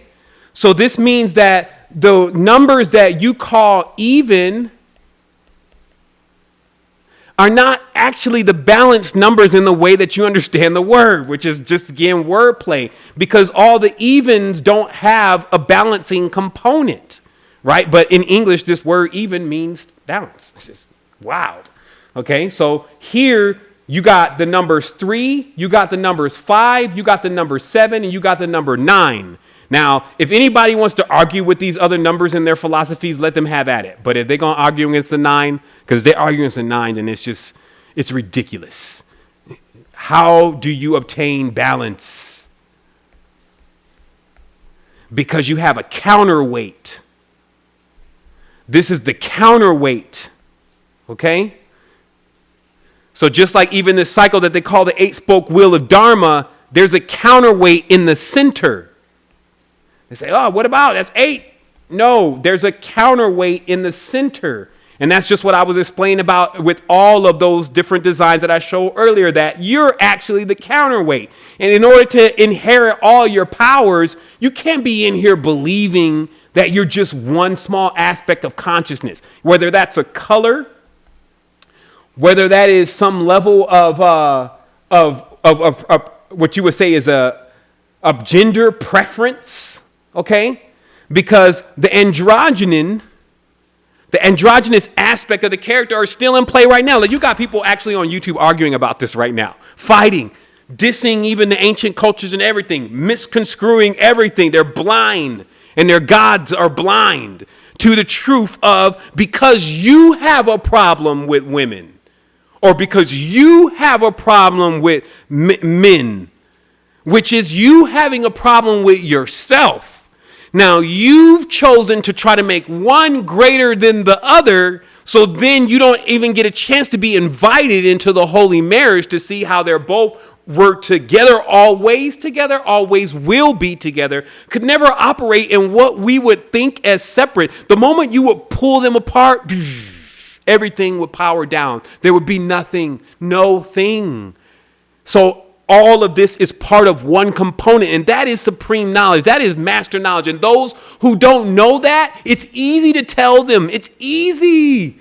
That's what I'm saying. Like, what separates the neophyte from the adept? It's so easy. The moment they go into it, oh, and this one was the higher one, and back in the times when the matriarch, and it's like, yo, you're totally off. But that's okay, though, because you'll have some cycles to figure out that it actually started off with the androgynon, and it is still going on as an androgynon. We have a positive, we have a negative, and we have a neutral. But when we damage our consciousness to start making preferences, if you want to debase that all the way down to the sexual aspects or the sexual aspects of things, just the flesh, then by all means, go ahead and do it. But if you want to ride to the top of the ladder of lights to see how everything is all blended in, and how if you don't have all those components, then ye do not have life. And the master of those components can heal all things. He and she who is familiar with the positive and the negative aspects of the body, the sun and the moon aspects of the body, and the other celestials inside the body will reign supreme in those who are confused. Right? And then also teach confusion, then they will be blind, and they will also get to the point where they become powerless. And what is powerless? Powerless is when it's always something else's fault, always something else's responsibility, and then it even becomes to where you cannot even see what you're talking about, meaning that people describe things that they have never seen and say to you that that is the problem. And then they want you to play this game. They want me to jump in and play the game. Why would I? Would I not be elevated above that? Let's say in elevation, if there's going to elevate over something else, elevate over division. People always say, I have all of this and we're really up here with it. Elevate yourself over division, okay? Use the word so it actually gets you somewhere rather than the same place. So we find in the last part, in your merger with truth, if you finally come to this awareness where you're back where you started, look at this. You're seeing that going within, which was the same within that you started with, was the origin point. But see, the whole journey, though, was fun. Now, if you're whining about it, if you're crying about it because you're a spoiled baby, that's what happens when you get everything. I'll let you drink that for a minute. Some people are whining and crying all the time because they get everything. They get oxygen. They get water. They eat heavily from the emotional basket. They consume. They turn themselves into they take light because we're all consuming light. So they take light and they convert it into their emotional density. And they wonder where the fleshly forms come from. And then once that starts happening, then they eat and they consume it because that is the sacred marriage. It's consumption. You're eating yourself. What do you taste like? Think about it. You eat yourself. Your body is constantly consuming itself. It's consuming the fat. It's consuming it's consuming. Even when you're not eating something, it is still consuming itself. So baste yourself. I found myself the other day, I had just come out of one of those crazy workouts and the second day was in and I was sore. But now since I got this whole vehicle, I got it super polished. And that's what I'm going to be getting at here in a moment. I'm going to show you why, because we got real activity feeds coming into our new social network. But I have this thing I want to show the power of what acid can do. Because, there's all this alkaline, male, female, black people, white folks. And I'm like, yo, this is really crazy with the kids. They're going to keep doing this. You find the power in all of them, everything that you created. So I found the power in acid because I was like, I know when the body gets acidic and I see how it changes my mood, my temperament, my reflection points and everything. And it's just maintenance on the vehicle. It's like, okay, yo, beep, beep, beep. Your vehicle's getting acidic. You need to balance out the acid. So what's the easiest job? Again, grab the secret sauce, man. You put the magnesium in the bath, man. This is like, it's not rocket science. Or maybe it is. It is magnesium. It is the highest grade. And that is what they use to make rockets. So you soak in this and it gets all the way down to the cell. So I'm just sitting there because now time has to be spent. And I'm sitting there soaking in this tub and I'm like, man, you basting, ain't you? It's like 45 minutes in this hot water. And I really felt this stuff getting into my bones. And I was like just laying there and I wasn't even going to move. I wasn't going to do anything until I felt like I was soaked enough. And then once I was soaked enough, I started massaging the areas like the calves are where, the bigger muscles. And as you squeeze them, the acid, since it's now almost at the surface, it starts to come out. And as I'm squeezing it, I start having these brilliant ideas. I mean, I was able to write the magnum opus 3 days straight in my notes that I had still there on the iPad, and I was like, when the acid is releasing, the consciousness is ready to regurgitate everything that is in the deep. So you learn the difference between the acids and the alkalines. Let me give you another one here. Now notice how we have this thing. I want to pull up the exact notes on this because this is some powerful stuff about the symbolism. This symbolism within this this snake, okay? Because everything has this responsibility. Everything has a place, right? But it's the snake's place to actually be on the bottom, right? Like to be there on the bottom, or what you would call the bottom, okay? Why? It's like me talking to my parents again. Why? Because the snake crawls on its belly. Let me show you all the symbolism here. It crawls on its belly, right? So the belly is very important in all of this, because what is the snake really? It's the intestines. Even all the way out to the male sexual organ and the female sexual organ, back through the intestines, that is the snake, okay? And it's on the belly. Now, again, to say every snake is bad is just as silly as saying every human is good. So we're talking about deep knowledge here. Not all snakes are poisonous. So there's always a balance in this. So there's a serpent that actually understands its fire and how to keep it in balance. And then you have another serpent that's greedy. It swallows everything whole. That's what the whole symbolism is also about. Now, notice when a person doesn't chew their food really well and they swallow everything whole, right? That's when they start actually creating the fats and the imbalances and the problems and all those different things. And that is subconscious to someone who is also emotionally greedy. They just swallow all the experience whole, right? And this becomes the density and the foundation of what we're standing on. So we're not demonizing it, but it's a lens into how it works. And that's why when you look at the birds, right, who have their own ravenous issues, but still they peck. Literally the entire reality. Who put this together? Oh, I did. Pecking at their food. Small pieces. Get this little beak. You know, you seldom see birds except for those, what I call them bridge birds, because there's bridge life forms that, you know, they're kind of like the creations we put together to make other things happen in the DNA when we want to make jumps. But the original ones, they just peck. You know, they're pecking at little pieces. It's never like the big portions at one time. So even within nature, you have the supreme knowledge always encased, always perfect, and always expressed properly. For he who knows the truth, which is the truth is he is all and she is all things. Because you notice I could have easily got hung up on the snake thing. I could have never been able to crack the complete code of the symbolism or anything if I just went into snake hating. And then just bird loving. You see what I mean? So this is what this is all about, is because that one metaphor and all the metaphors that I've been given during this conversation are the continuous actions that people keep doing that are getting them not the reality that they want to look for, not the one they want to exist in. They just keep doing this same thing. And that's why it's like a habit. And what parents do is they break you from habits. What elders do is they break you from habits. They break you out of those destructive cycles where it's like your wheel. It's like, what are you doing? You're just going to keep crashing with that. This is how you get things back in line. This is how you get things in order. First of all, there is an order. You know, it's like when you're younger, you hear about the order and you're like, I'm making my own way. I'm making my own way here. It's just, I don't know. I don't want to do it like everybody else. Do you know this is why the society progressively gets crazier and crazier? Because everybody doesn't want to do it like the previous. So that means they got to dress more crazier.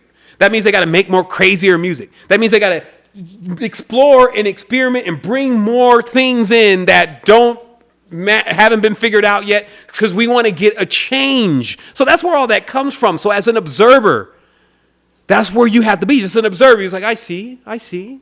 Every generation must have its own thing. It must have its own identity. So thus, it looks to be nothing like its previous generation. It wants to change every single aspect. It wants to change the music. It wants to change the clothing. And it wants to make it more wild, make it more radical. Not making it feel dull, but more radical.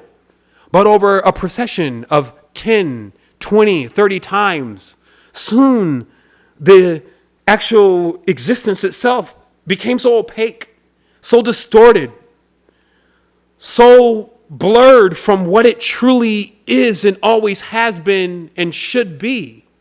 Most in that projection become lost until they reflect back again to their originals and put on a pair of bell bottoms and get ready to actually do what we came here to do in the beginning and what we were always doing, being infinite, uniting things, bringing this knowledge that once you get that one ring, and this is where you can dance, okay? This is a real reward.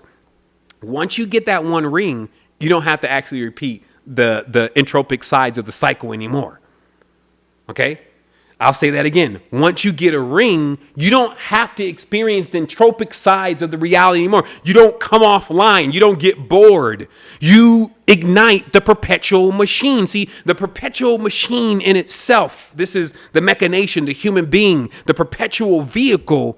Once realizing that there is no good and bad, there is no white and black, there is no, all those different things become nullified. You have no what?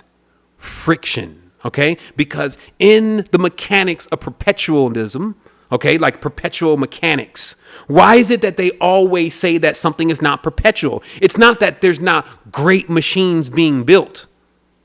Okay, and what I'm saying is that there's these new motors, right? These electric motors, these lithium, and they run so efficiently. It's almost like you don't got to put that much gas. You don't have to put that much fuel or energy inside of them for them to give you closer to the output of the fuel that you put in, right? But they still can't be qualified as perpetual. This is a real thing. This is the highest level of mechanics, is the idea of something being perpetual. That's why I said the highest invention was the wheel. But what are they saying? They're still looking outside for it. Inside, what we're saying is that there's a way to configure yourself. Because this is what happens. You can see some devices and they run so well off magnets. But they'll generally always have some pieces touching. Some piece will be touching, whether it's like one bearing rubbing against something as it's going back and forth.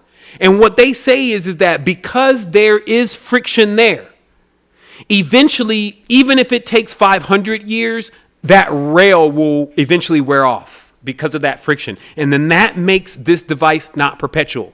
So it's important to, again, to understand these mechanics, because you understand the fine difference between really efficient motors and motivational systems, really efficient ones, versus the creme de la creme, perpetual. And the perpetual definition, to have a perpetual motor, means there must be no friction. So if you look back into the consciousness then, which operates as a wheel, and then say, well, how do I create a consciousness without any friction? Then right away, you can see that if every spoke, every turn of your mind is constantly conflict, which is you not recognizing what is you're experiencing and what is its place, you're creating friction. And then whether you believe it or not, it's still wearing down your existence until you're eventually going to get bored, which is when you don't want to keep driving in the cycle anymore. And then you're going to be ready to leave, which means going to sleep. It doesn't mean you're going to be like gone. And people need to kind of understand that now. I feel like the conscious community becomes so abstract in what they want in their projections. It's like, I just don't want to be here anymore. Where do you want to be though?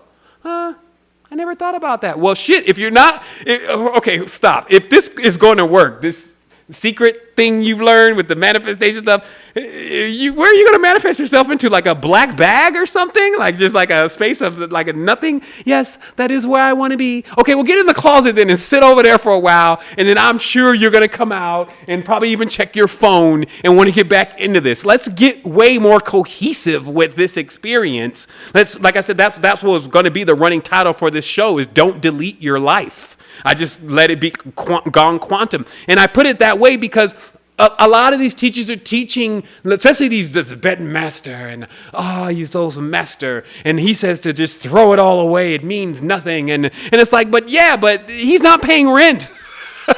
Like he doesn't have 2 kids though. Actually, they're not even letting women in there. I don't know what epoch they're from. Maybe we'll get on that ring. But I think that, to be honest, people are taking it too literal. You need to be in their culture, living with them, going through that experience to understand what they mean by, hey, let's wipe this mandala painting out, which could only be an expression of, hey, don't let it get to you. Never let anybody steal your joy. Don't fucking grasp on to stuff that you're always going to have anyway. If it's the truth, it's going to be with you everywhere. But if it's an illusion, it's going to disappear the moment that you get real. That's how it's going to be. And if you want it any other way, then you want to go into Wonderland, Alice. And there's no problem with that, but I don't want to go there with you. And that's what I'm also saying about me, my tribe, the people around me.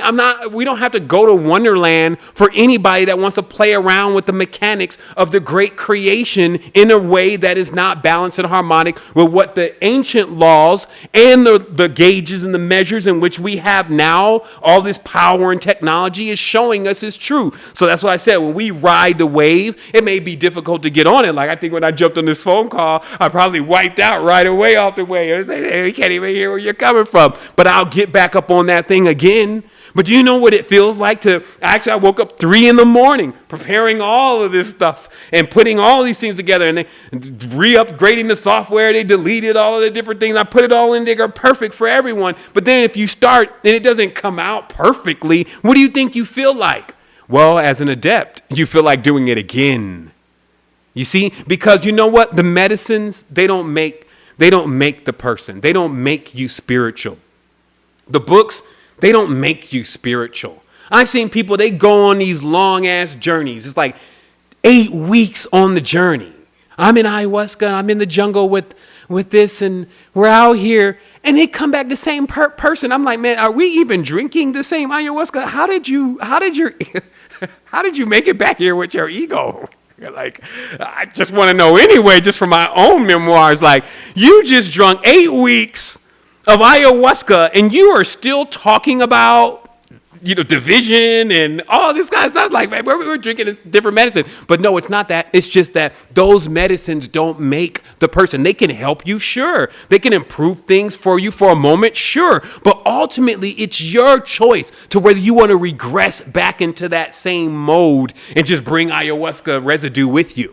Because then you can brag to everybody that you've been on this journey. It's like, I get so sick of it, I don't even watch it anymore. That becomes my purging. And I say, oh, I got to purge. It's like a purge from the whole conscious community. It's like, I'm sick. And then I got better. And then I'm back again. I'm like, okay, so let me just go into still pioneering things. So here it is. That last 49 to 56. This is the last stage of the wheel and the spokes of the ladder of lights. The step that you take, you're now ready to travel beyond the chakras. And it's very important that again be just hammered in properly. 49 to 56, the 8th cycle, ready to travel beyond the chakras. Because see, then you'll realize all the little games with the kiddies, playing with the Legos, building all of their structures and different things and making things have more value for them. And all that stuff is still a part of the world of the creations. Wow, you're the creator. And enter the 9. You see what I mean? Like, you better come correct. It's like, you can't even come. You won't even be getting into the greater level of the orgasmic nature of existence if it's still somebody over across the table you beefing with. Be like, yo, is that Charlemagne over there?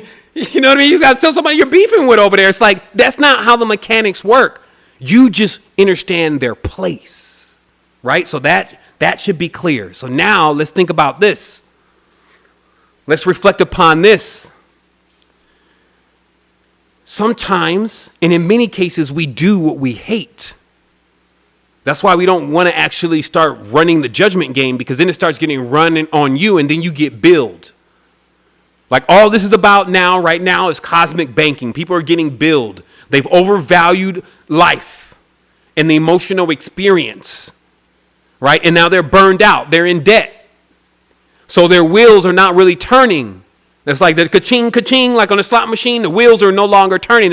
They're not lining up. They're not balanced. That's what that all is about. So now we'll hit a 777 real quick and we'll start looking deeper into that. We do what we hate. This is why we don't want to start this game going of the yin yang, yin yang, yin yang, yin yang, yin yang. It's like ping pong with a master Chinese. You're like, why? Because you possess, but you don't want to be possessed. Right? Like, think about possession. Oh, how horrible. How horrible. Oh my goodness. This is demons. But yet you possess. She's mine. He's mine. It's my baby. Nobody's going to be with her. You better go nowhere.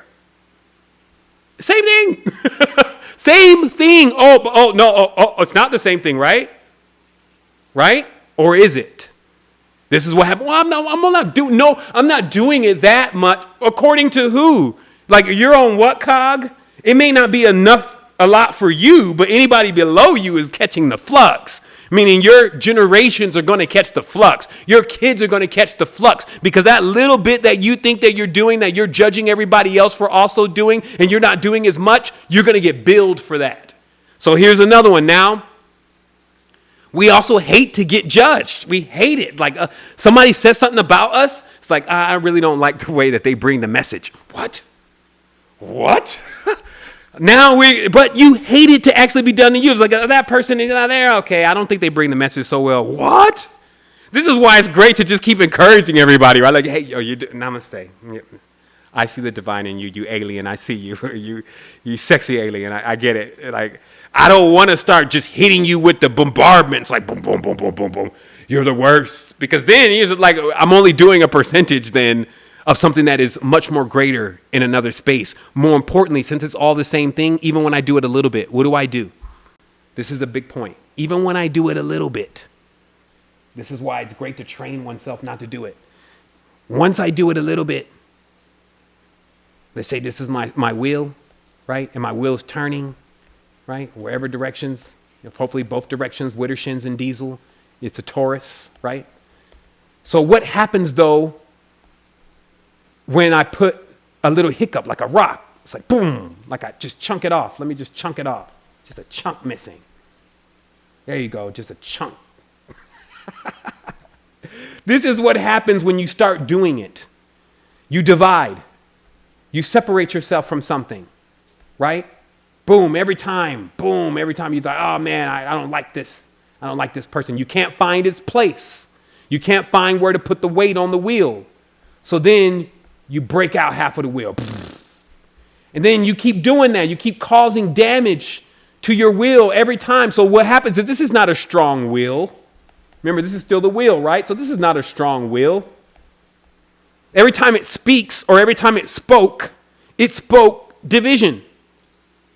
So it gets broken. They still need to, that's division. Let them do what they want. What the hell? Like, you're wasting time. Don't you have something to read? Like I'm here now. It's like I see it all now, but it really took me to get old enough, to be honest. Like it took me to actually really have a child and to watch the whole process and then reflect on myself and then see how that was all working and feel it inside. See how is this making you feel? These terms and things that you've agreed to, is that really how it is? Are you sure? Really having that time and that opportunity to actually, and the willingness, that's what it is. Look, there's another word, the willingness. Hey, write that in your notes. The willingness, because you gotta want to do this.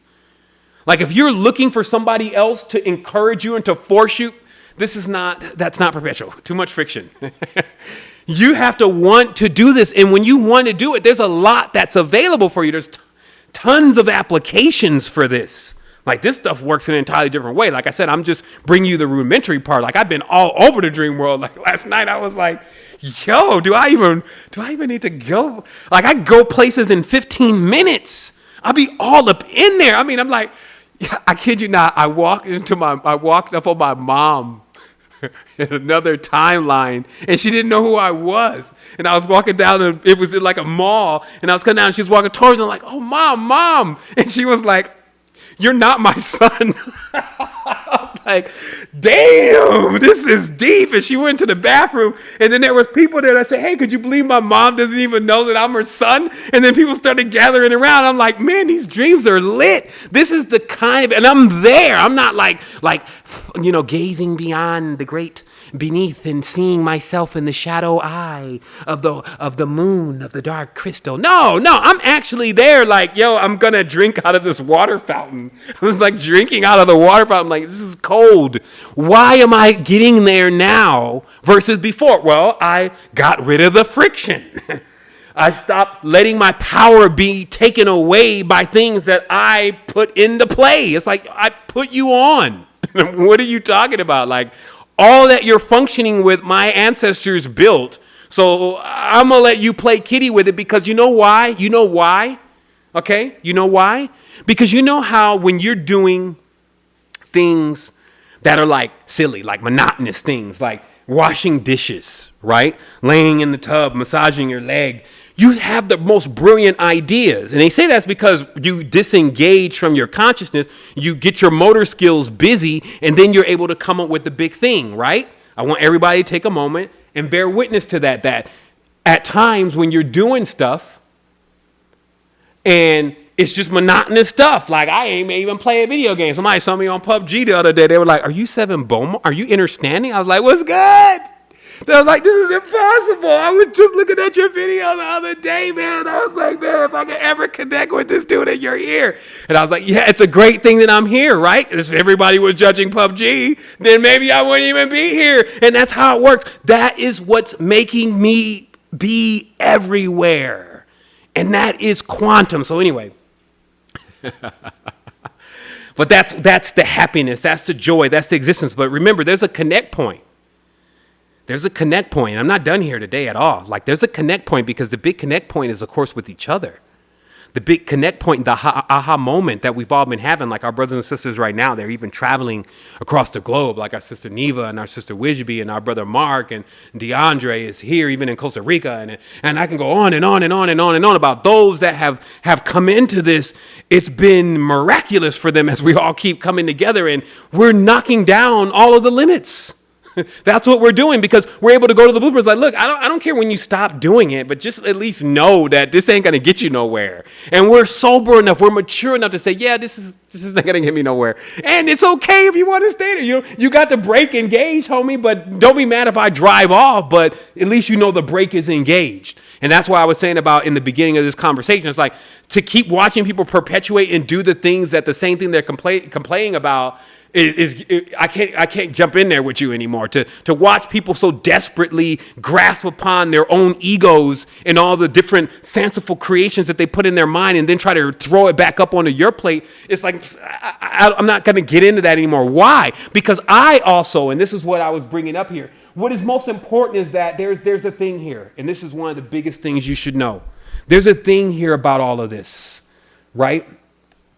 Because some may say, well, I'm doing that already. And I have my thing. It's happening problems. I'm doing what you're saying. I know what you're talking about. You're just not telling me anything I don't know already. That's the ones that, they're so elevated. They always got to get like one step above you. There's the thing. In the cycle, we have this thing that we call an anu. Okay, so this is where we get the word annual, right? Which just basically means one turn, okay? Like a turn, right? So the rotation must go completely round. Now, because everybody, especially based on their uniqueness, I love to put that and bring that into play. It's as unique as your fingerprint, has a different orbit. Some have long cycles to still go through. Some are almost in the center working with the precision, right? What happens though is that anything that you're looking to apply though, and to get functioning and working, it needs to go an entire term, okay?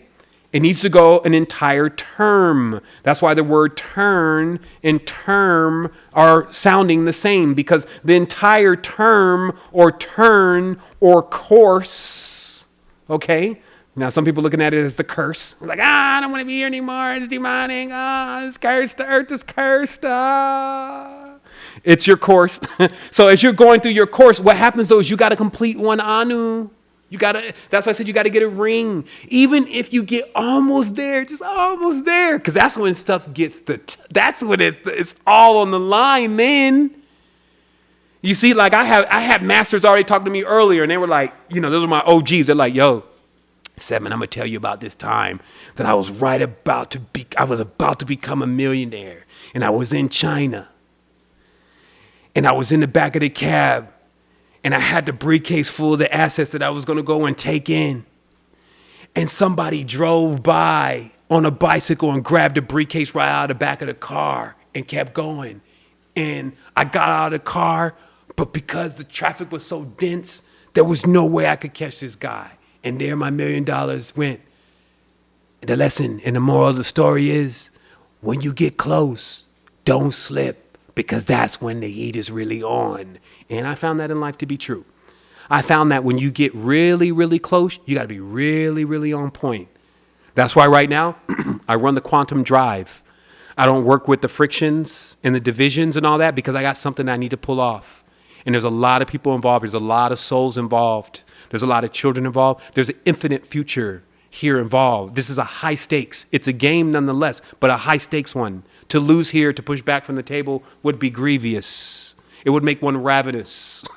So it is very serious here to counterbalance these weights properly in this projection, especially with these heavy cruisers and these big celestial bodies. Like as a soul, when I see human beings, I see souls. And as the power of a soul, like that's a unit of energy. You know that, right? Like 6 souls. Go look it up. Souls are units of energy. So it's like, this is 10, 12, 14 souls. Do you know how many quantum heavy body cruisers you could run on 12 souls of kilojoules across the cosmic projection, navigating the abyss where there is no end? Do you understand what infinity means and how we have to gauge our entire experience to pace ourselves for forever? I'm pacing myself for forever. Do you know anybody working on that right now? They are finite, and they are also a part of me. And that's why I say to eliminate all that finite experience, like throwing stuff away in the trash, imagining it's going and disappearing, and even actions when you say things to people, not being mindful of where your words are going, how that's affecting people, not thinking about how much people have invested in your life and into your existence, how your own mother and your own father have actually invested and sacrificed and put in all of their time and their work to create you, for you to snarl up your face. When you've been given water and when you've been given breath, the most precious things, but yet you want more. Now you want entertainment for things that are lesser. You want to eat smaller pieces and become greedy. Crawleth upon thy belly, not having the legs again, old serpent. This is really what this is about. This is the quantum existence. And so this is the kind of things that I need to hear. This is the kind of things that I need to breathe. This is the kind of connection that I need to have in order to survive. That's what I've done to this vehicle. And that's why I said when you're eating yourself, because that's what you should be aware of that you're doing, old Ouroboros. When you're eating yourself, make sure you taste good. That's why it's important to invest in self. How is everybody feeling today? It's like, is your mind answering for your legs? You got your knobbly old legs over there. Is your brain answering for your lungs and your stomach when you got rinions and all sorts of tapeworms and stuff moving through you? Is your brain saying, yeah, we're okay?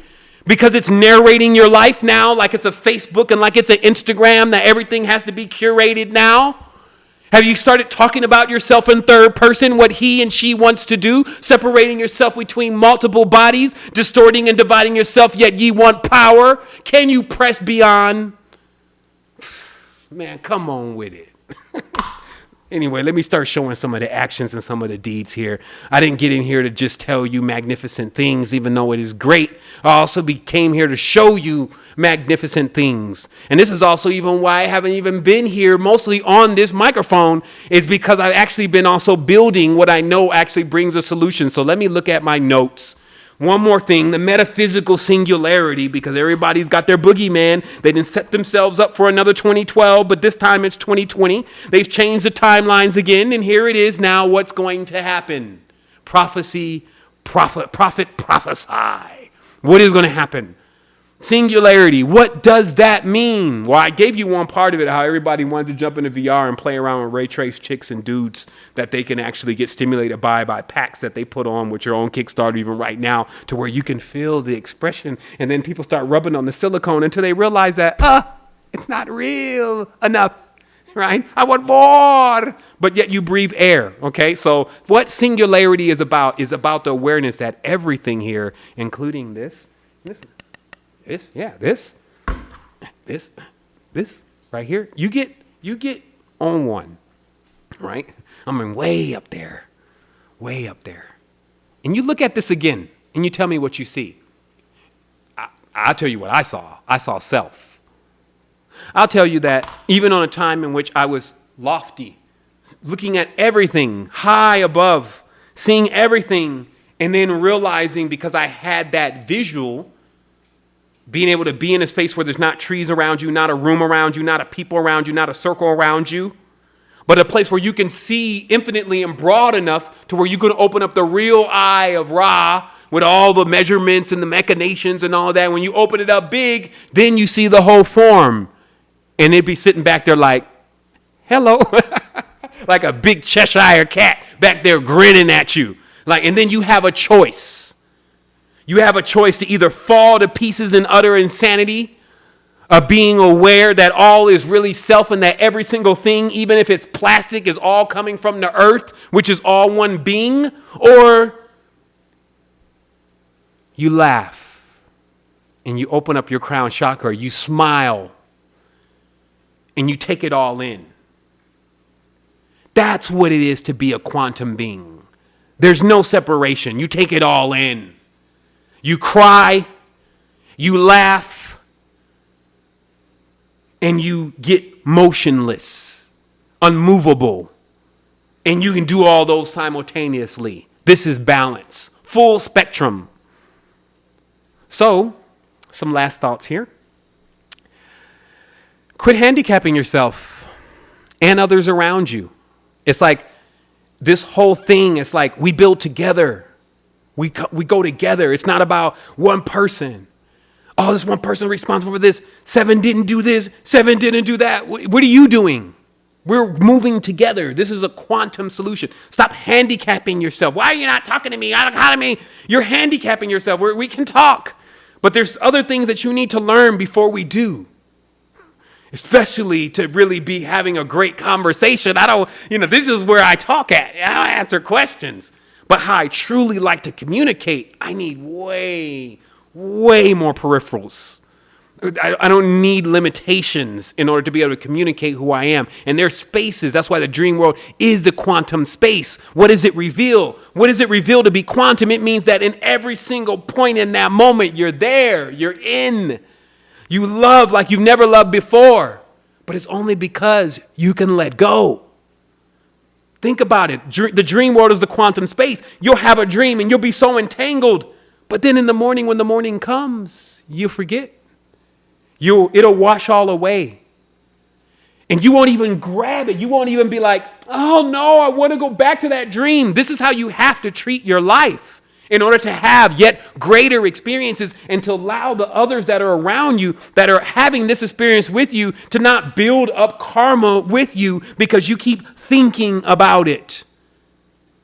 Right? I mean, we're talking about the what we call the evil karmas, the ones that must be paid back in the galactic banking systems of debt, where you were trying to find somebody that owed you something. Okay? And so when you want to blame somebody for something, then you're trying to find somebody that owes you something. Right? And then when you say, pay that debt to me, which is what you're saying even energetically, pay me back, now you're putting them in debt. They then give you what it is that you're demanding from them. Here. And they give it to you. Now they're in deeper debt. So they become even more diabolical with what they do to earn. This is what's happening all on the spiritual plane in the exchanges of the energy. There's not a time that we're going to be going to where you're going to be processing a different existence. This is all existence now, and it's a continuum. So like I said, either you're going to whine, you're going to go to sleep like a little baby, or you're going to wake up. You're going to wake up and you're going to stand on the foundation that you build, and you're going to bring others, which are self, into that, and you're going to see all of the whole experience rather than just little parts of it, and it is going to make you wise. But it is a strong dose. It's a strong dose of medicine, and you're going to be required to stay balanced, and that means that you have to live it. And the easiest way to do it is, if you don't feel like doing it, don't do anything. Like, it's better, instead of putting in the evil karmas and billing yourself to do nothing, than it is to go off as a fool, as a train wrecking ball. But even then, you'll learn lessons. So remember, either way, the soul or the cosmos will benefit from whatever direction you go. It can harness both of your powers, right? It can take your fermentation and grow roses from it. So can you do the same thing, though? That's why I proposed the question. You're betwixt. You're in between two totally different realms here. What's going to happen to you? What is going to be your fate? Are you going to become two different people, which is fake? Or are you going to merge the whole thing? So this is the real deal. It all comes down to this. And you can imagine, it's 2020. Things have been going on for a while. Stuff's pretty crazy out there. If we don't pretty much take over industry, it's just going to keep driving things into obscurity. You're going to have to get back in here, get the adepts online. Especially we got adepts out here. They don't have infrastructure. They don't have resources. They don't know the computer thing. That's why they keep upgrading. There goes they. Let me put they back in the backs. That's why we keep upgrading the reality so fast, because what's happening is that it's not allowing the stability. When we're upgrading the reality so fast, it's not allowing the stability to actually take place. That's why we got to make sure that there's a purpose to this. Like for me personally, even to keep giving out this information and these upgrades, there better be a purpose for this. Like, you don't want to get everybody off on that diving board and then there's no water down there. And so I'm actually going to show what we're going to be diving into here in a moment. Let me look at my notes. Just remember, balancing the genetic debts in our DNA. This is the real thing. I know you want to pass the buck like a young kid. You know, you're passing the buck. Those are all words for smaller animals. Okay? So the reality here is take on the responsibility and balance things out. Understand, there's stuff in the DNA that could be paid off. Get the credit. Get the 800 beacon. There it is. You know, somebody's saying, what are pillars? They're beacons. Get the 800 beacon by paying off all your judgment, karmic debt, and stop incurring more debt for your tribes, for your genetic lineages, the things that look like you, whether it's an aardvark, you old odd fellow you, or if it's some kind of bee or a beautiful cat. You see what I mean? Stop incurring more debt for them by continuing in the judgment game. Now you get a chance to be the house. Nobody beats the house, right? That's what they talk about. Nobody beats the house. If this is a game and everybody's gambling in all these whack characters they keep signing up to be the house. Contain it all. But that means that you can't put anything outside of you.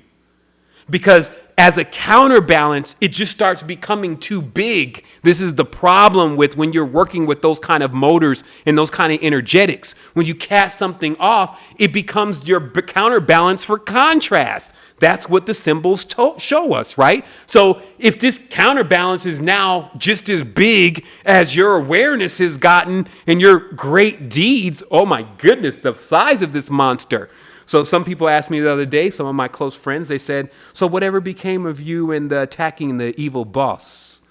And I said, that didn't really go too well. I put a lot of damage on myself. And I said that, in a metaphoric way of just realizing, again, that we can build and we can concoct massive things and then we can destroy them.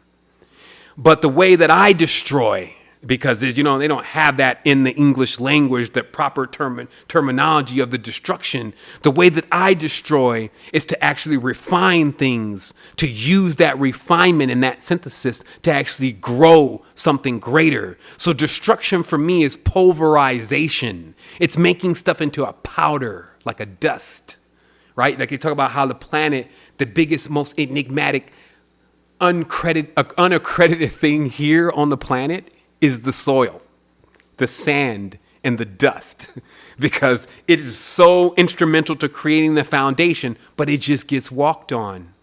You see what I mean? And that's what these tones and these vibrations and these colors are about. And when we build perfect spaces into the recognition, getting the recognition to these forces of what exactly they do on the spectrum and the ladder of lights, real spirituality, then things will actually be in their place and not before then.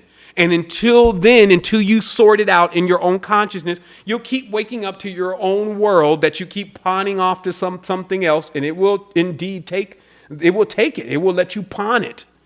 But the fees and the expenses on something that has such a great value.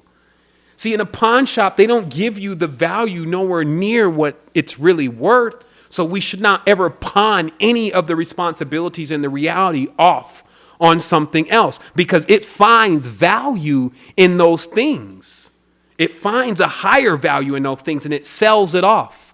Like, lastly, to realize that one of the most hidden aspect of the current system in the world, the current how meaning money, currency, how things are living is actually children. And we forgot about that. That's what, because synonymously we're forgetting about our children. It's like you forgetting about your money. Would you ever forget about your money? Let's take a moment here. Would you ever forget about your money? If I gave you, I don't know, $50,000, just a stack, just a brick, just bam. Would you forget about it? No, you wouldn't. If I said, where'd that $50,000? It's in the top drawer. Why are you forgetting about your children? And if for those that say, I don't have kids yet, all the children are all of our children. That was the master lesson. So you're forgetting about our most valuable thing, really. Some people, they make that statement, and they're like, yeah, I know, kids are our most valuable. But no, really, they were the current. Did you know the Chechens were responsible for delivering every 4 years, 100 boys and 100 girls to the crown colony? That was what they had to pay. As many have been digging up in the mud flood stories about entire trains of children being shipped into the United States to build the infrastructure when the new world was being created. The pictures of even places also like China back in the day using the child labor.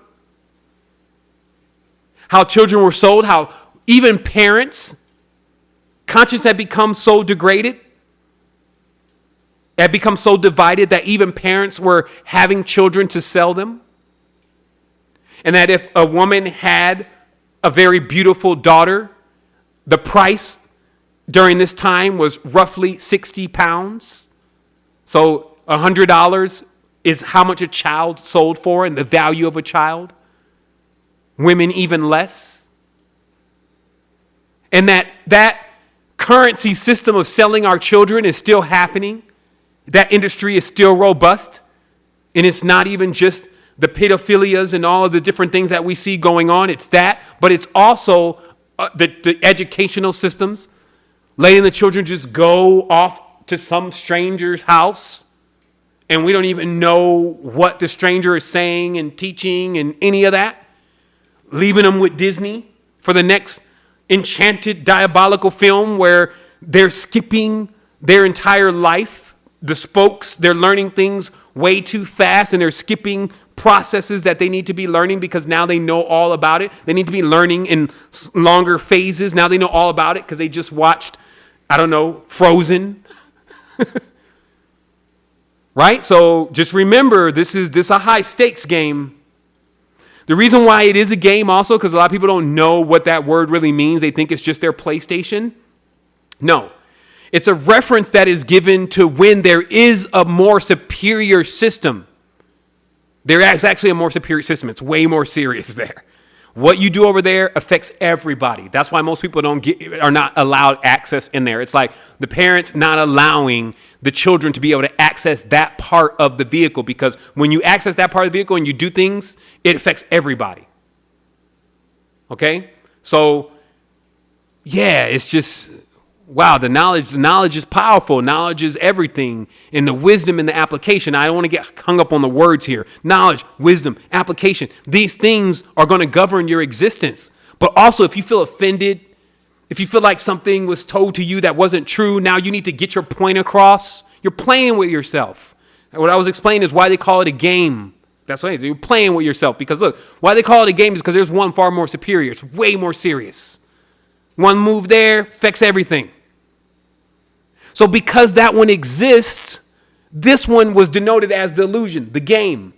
Because it's not as serious as that one. And this is a matter of time. It's a matter of, just like we talk about in the wheel and waiting and spokes, that you can even do all of that here versus there. Every move that's made, every breath you take, everything you think, all that comes into play right away and begins to affect everything in the creation. Just like with a parent. If you think this is so far off, it's just like with the parent. So you're the parent. So every decision you make, if you drive off tonight, leave the kids at the house, go to the club, one of the kids get a hold of some matches, set the whole damn house on fire because you wanted to go party. It's because you put a child in a place with responsibilities that was going to affect everybody. And you did not think for one moment to not put them in that position. You think the ancestors, the great beings, macrobes, etc., are doing that? Absolutely not. They're beyond your concept of the depth. So thus, that is the serious zone. You're not allowed access to that, especially in the dualistic mind frame. You're just going to kill yourself.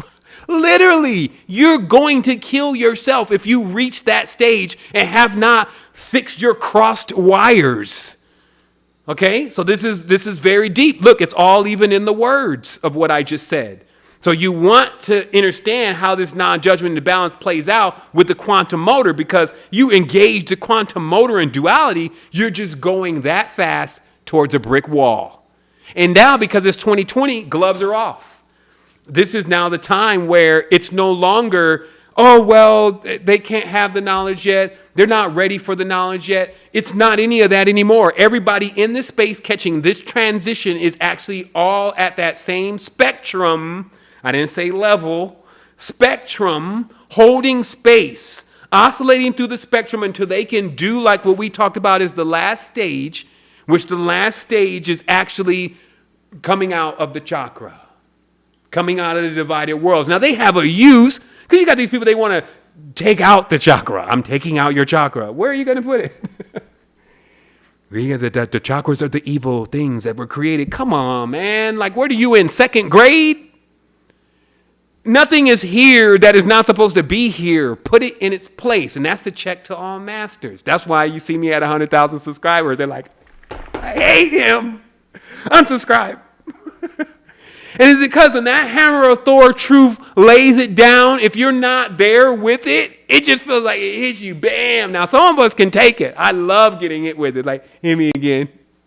Break all of this up. Break it all down. Like, I want perfection. Why? Because I'm going to live infinitely and I need a perfect cycle. So I'm conscribing myself to it. It's like, yo, take me. Take me to self. It's like, oh, I'm there already. Okay, thank you. Humbled. Appreciate it. What else should I be doing? Nothing. Okay, meditating. I'm going, am I think? Oh, okay, I'm not thinking anymore. I went through and will continue to go through this process because the rewards are there, not the responsibilities. I'm in the responsibilities now. So lastly, I just want to repeat something. People have a psychological disposition to want to take down the supervillain. Okay? It's a psychological disposition. It's actually that's been studied already in psychology, especially based on the environment, the welfare concrete, all the different things that we've been trained under, how the mind has been reworked, that 1 to 7, I'll show you the man. All of that is designed to where the psychological disposition of the being that has been put in that programming actually wants to take down the supervillain. However, life is just more complex than that. There is not one being back there. It's not. It's several factions. Several different people with multiple reasons. Some that you would even agree with. All practicing a form of division. And now, instead of acting like we're living in an X-Men comic book, it's time for us to realize that our wonder weapon, our one wafa, our going to the north, our Ubermensch, our superhuman, which has now become an alien aspect of the consciousness, meaning something foreign, is each other. This is why when you're looking at somebody, you're talking to somebody, and you're like, you see somebody different, you should become fascinated by that. Rather than turned off, like, oh, they're not doing what I'm doing. They don't believe what we believe in. Especially when it's outside of the box. Like, there's a lot going on inside the box. I definitely gotten tired of that. Like, just the standard Netflix program running in most people's brains. That's not what I'm talking about. I'm talking about the rarity. Right? So getting into that again. So I want to show something really briefly here. One is I wanted to give also a special thanks to all those that are listed here. This is a page, by the way, we announced on October 8th, Auspicious Day, Dussera, which is the time in which good and evil should become balanced. The whole good triumphing over evil thing, as I explained before, it doesn't make any sense to me anymore. I think this is it's going too far. So where we have to be is we have to be in a space where we're realizing anytime a program is introduced, in order to not get a lump in our wheel, like we talked about earlier, watch how things work. Watch others and watch yourself with this whole division thing. So, and speak things the way they are. Speak things the way they are, which is balanced. So there is a day on October 8th, and it equals the time in which there is supposed to be a balance finally happening. Okay? That is what's being expressed. That was on the 8th. Now, we also went through Rosh Hashanah, Yom Kippur, update to OS Catalina. But seriously, there's just a lot going on all right now. Why? Portal's open. 8. October. It's not the 10th month. It's the 8th month. Oct means 8. It's the infinity right here, all open.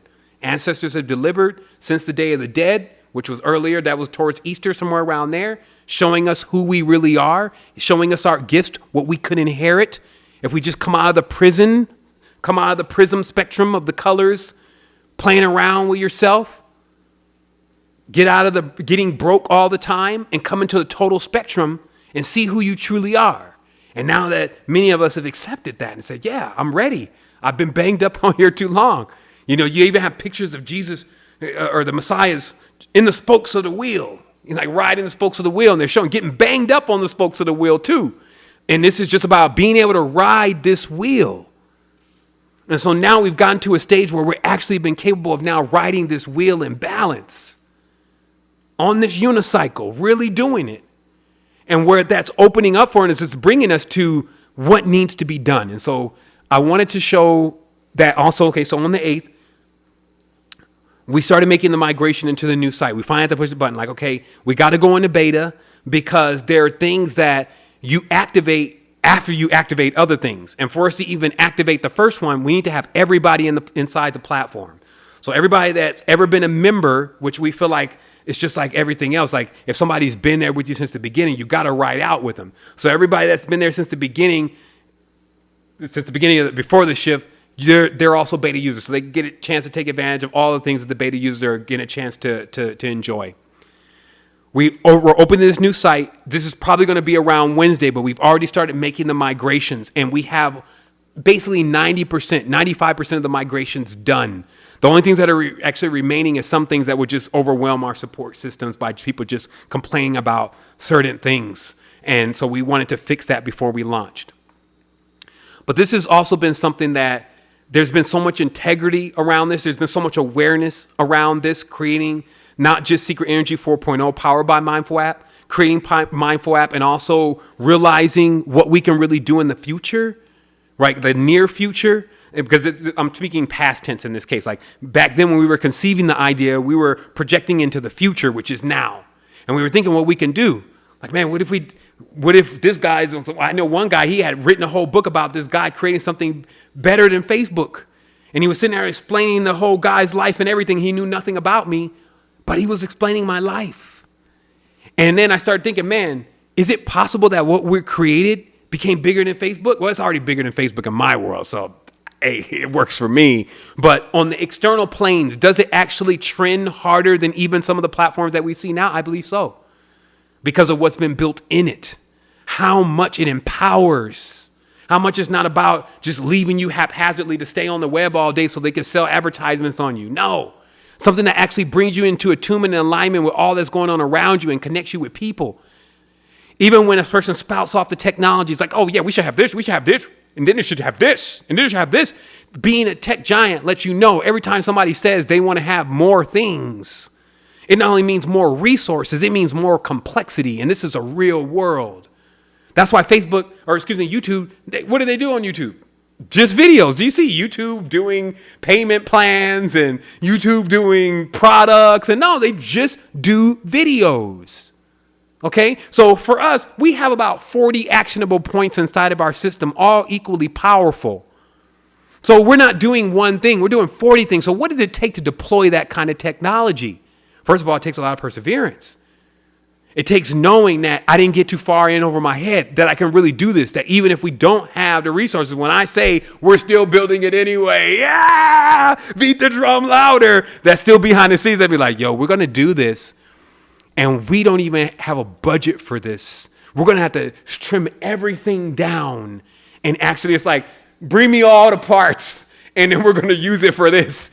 And really making those moves and know how to move with those moves precisely. So I want to say that we were able to raise $70,000 out of $400,000, which was a real quote. It was a real price that we were given of how much it would take to actually build this site to this level. We sketched out everything in phases, and it's great to be at phase 1 already, meaning we were able to build a system within the period of a year that is the world's first conscious ecosystem. It is not just a statement, let's build a conscious social network. Oh yeah, let's do it. No, it is something that we've actually done. So let me take a minute to read a note here.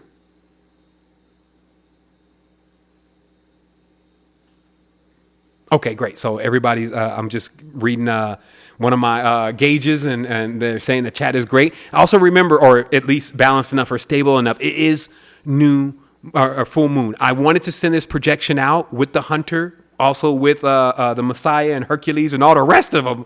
Whoever, bring them all. I wanted to bring this energy in, and I wanted to ride this wave. I knew when I was going to jump on this wave that I probably would fall off and wipe out the first time in Jaws. But I knew I was going to keep getting back on the board. And this is what I mean even today. Like when I calculated when I was going to do this presentation, I calculated it for the most power. Now, normally you would actually kind of coast into it or do it before it, especially if you didn't want to experience technical difficulties and those kind of things. But I said, no, we're going to jump on right at the peak because we're going to ride this projection in, and that's going to be the tune of the energy. That's what we need. So also, if you're in the chat and it's wild, you feel overstimulated, that's also a product of the amount of power that is here and in the space. So it's okay. Everything's great. It's working. If you didn't get any of this, you got it. It was in the tone. It was in the vibration. It was in the It was in the It was there more so than the meticulous step-by-step approach to the information and the knowledge. So here it is. This is the page that actually will go live. It'll go live when the site makes a transition, which is around Wednesday, Thursday of next week. That's a debugging process time that we've got laid out now, but we're ready. Our stuff and our tech is ready to go. As I said, we rose at this point $70,000. We have a stretch goal, meaning that we are still looking to raise the funds that it takes to build something like this, but we've already got it into the phase to where it can start churning. Let me put this on the screen now. For those who want to contribute to the Mindful app ecosystem and it being built, you can do so here. If you've never heard about this before, and you know you like what's going on here, you feel it shaking inside of you, you know that this is catching traction. Maybe you've been sitting back there for 3 years and you've just been like, maybe he's not legit.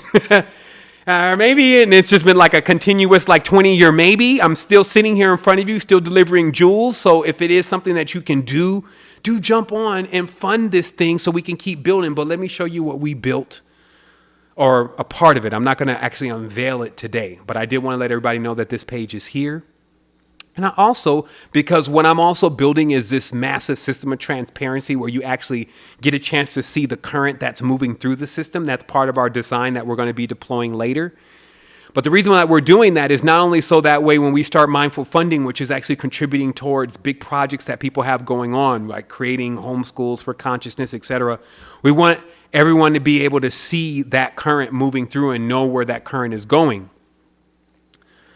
And so part of that transparency, I want to show everyone right now, because I made a statement the other day and I talked about how that we built something that takes about at least 50 developers. You know, that's on the trimmed down end. Like I talked to some guys at Work Human, they have 400 developers there. Okay. We built something that not only takes a large amount of developers, but it also takes a lot of resources. And through one way or another, I've been able to continuously power this journey, and those that are around me, the pillars and the beacons, we've been able to power this journey to this point. As I said, we raised $70,000. But I do want to just bring people a window in very briefly to, this is one developer, right? So this is one of our senior developers that has been online with us to build this project. The reason why I wanted to bring this up, because some people may be like, okay, so where's the $70,000? Because they don't even understand technology and how much technology costs, and why somebody hasn't already built a big giant ecosystem for everybody, because of what it really amounts to from a number scale. So I want you to take a look at this just very briefly and just see that since our great friend, which I blot out his name so people don't start harassing him, no telling what they would do to him if they just even knew his name. You should be surprised of some of the stuff that goes on around here from some of the people that are watching and the things that they do. So it's even that kind of thing going on. You would think everybody will be glad that we're developing and building something, but no. You show somebody's name or their information, they're calling the people and they're telling them about negative things and discouraging. There's weird stuff going on, but we power through. Snowpiercer. $51,000, $543 paid to date. Now, he's going to bill out big this month too, because there's also a lot that's been going on. And this is one of the developers. So that $70,000 then just already got minus by $50,000. Not to mention when you're mindful funding and not 501c3 or all of those other kind of funding where everything is like a write-off. So then you get the government in your life. This means actually you're taking this in as what people perceive as profit. That's why or what the system perceives as profit. And that's why there's actual things that people get for when they make contributions. They get courses, they get discounts, they get all these different things. And that's how we put our funding together, to not go to Kickstarter, which they probably would have rejected us anyway. But what I'm saying is that even out of that $70,000, we have to pay 30% of taxes on top of the $70,000. And that's just one guy's bill. That has nothing to do with support. That has nothing to do with all of the meticulous things that are involved in building these kind of platforms. So that way we can do just what it says here. Arise together. You're looking at the landing page, which is the first page you dive into of Secret Energy 4.0. This is all I'm going to show of it today as far as our scroll through so we can understand what it does very briefly and what it's here to do, what makes it different. Okay. Also, everything that I'm showing you is fully responsive. We decided to deploy in a way where instead of going into these crazy app stores like Apple's App Store and Android's app stores and all the things they want to hold over your head, we built our own app inside of our own platform, and it functions also on your mobile devices. So this fulfills as we talked about, mobile wealth. Okay, so I'm going to blow it up a little bit here. Mobile wealth on all levels, because we learned that abundance is not just money. It's also friends, connections, the aha moments, all the different things that we share and that we love so much. We love to gather together and to be a part of these things. That is the wealth. And so what we created was something that becomes a great augmentation, meaning something that is allowing us to continuously do that in a very fluid way while also not wasting our time. So we designed a platform that wasn't, hey, come to the website every day. You can do that if you want to, but it's actually designed to get you in the know and get you into yourself and doing your thing and connecting with others. Also, as you can see that we spared no aesthetic expense. Lots of energy goes out to all those that put their time and their energy into creating this. Our brothers and our sisters. I can't even name just one of them because it would be taking light away from the other one. We all spent so much time on creating this, and we didn't cheese on anything. Meaning that just because there wasn't the resources there, then we put our heart. We put hours in. We talked to some folks, seeing if they can do some stuff for us for free. We went there. So that is what bought this. So there wasn't nothing that, just because we don't have the resources, we didn't get their support, we didn't get the finances, because we feel like at this point, we're still showing people what we can do. We're still gaining the trust. That's what it feels like to me. Or else, again, 100,000 subscribers 1 year, $70,000 deployed technology that's worth millions. It's priceless. Doing it with the streamlined crew, just a ragtag team of runabouts that are ready and just have heart, and being able to push all the resources in the right place and even go and get resources from other places just to do this if that wasn't coming from everybody else. And then here we are. What is it? Here you have quantum growth at your fingertips. It is the tools. the actual machinations themselves that allow you to remain in tune and in balance. I won't unveil this completely because I have a day for that, meaning that where I had some previous speeches in the past about what this is capable of doing. Everybody now gets a chance to see it and know that it's here. So when we start going over the fine details of how to actually do it, that's another conversation. I'm just here to show you what it does, what it looks like. And also remember, because of how the platform is designed, it is designed in a way that if you invite someone to it, they feel invited.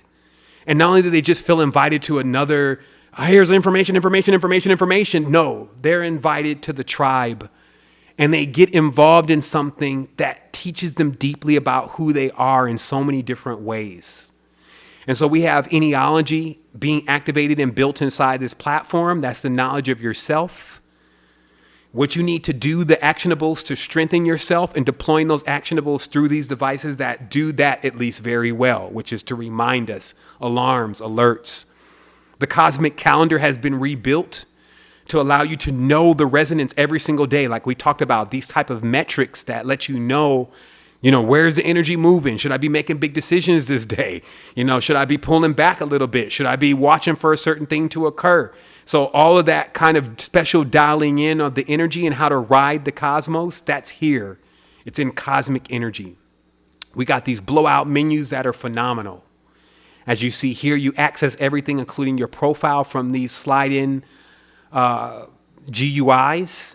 I definitely had hey, let's do something that is futuristic and beyond what we're seeing right now. Let's bring the mock-ups into real life. Like I always see these amazing mock-ups, which is basically when they actually just do the website in Photoshop. But you never see the actual website look like that. And I'm like, what's up with that? And they're like, because of the technicalities and the abilities and all this kind of stuff. And I was like, look, we're going to make the mock-ups look like the actual website this time, and we're going to crush it.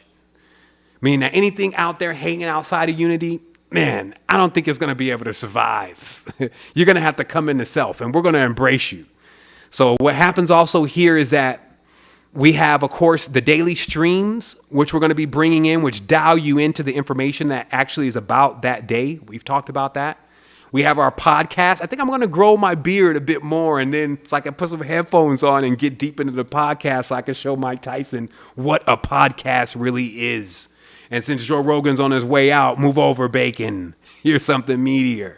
So the reality is that the podcast is on fleek, and the interesting part about how we design the platform is the morning meditations, the podcasts, and the things that we conduct on the platform that are live. The whole platform goes live. So if you're in your activity feed, you can actually see that something's going on with the meditation. And this is just to create an environment where there's less drifting. You don't find yourself just drifting around, chatting and all those kind of things. You're always participating and doing something. Obviously, ohms are integrated. This allows you to actually receive the protocol, the point protocols for actionable deeds that are taking place in the platform. What that means is that we reward you for mindfulness, just like we promised. And that does have value inside of our ecosystem. It has value with products.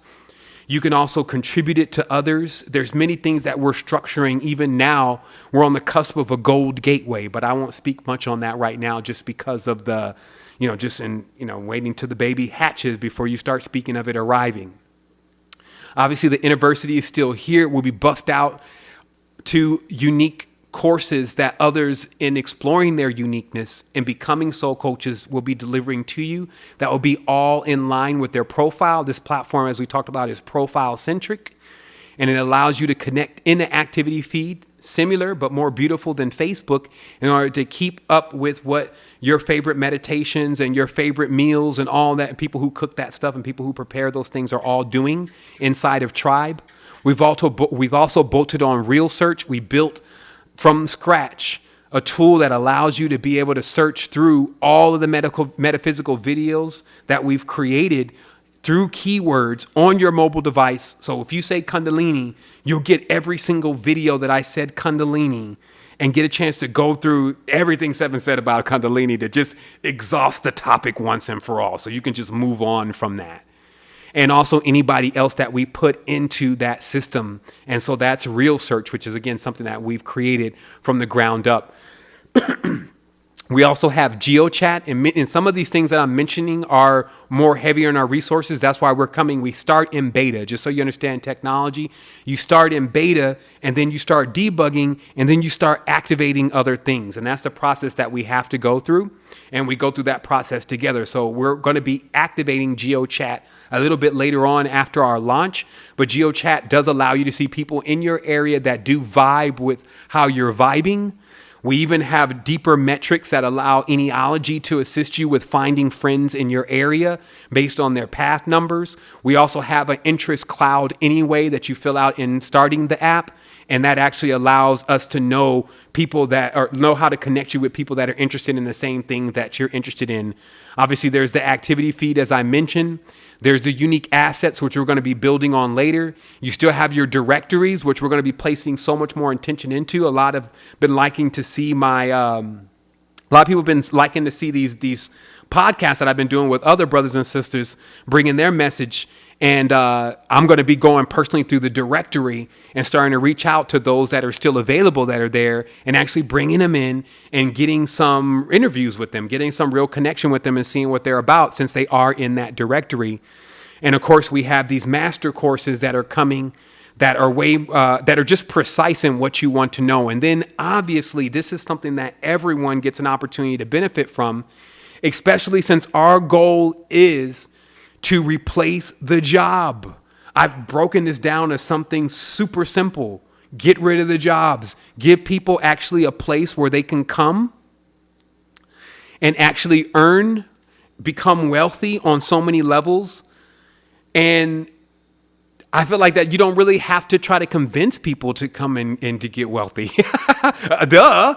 That's why not too many people have been able to deliver on that. But truly, it is possible. It's in the laws. It's actually in the laws of gamification, the theories of gamification, what you saw in cryptocurrency, what you see with WhatsApp, what you see with Facebook. When there's a lot of people all in one place, that's the greatest value, especially if they're exploring their uniqueness. And that's what makes this so different than your Instagrams and makes it so different than your Facebooks, is because this is letting you explore your uniqueness and giving you the Goonies, giving you the brothers and the sisters, the comrades, the other creators with you to go on that experience. And then also you're earning along the way. You're replacing the job. And this is it. This is the precipice.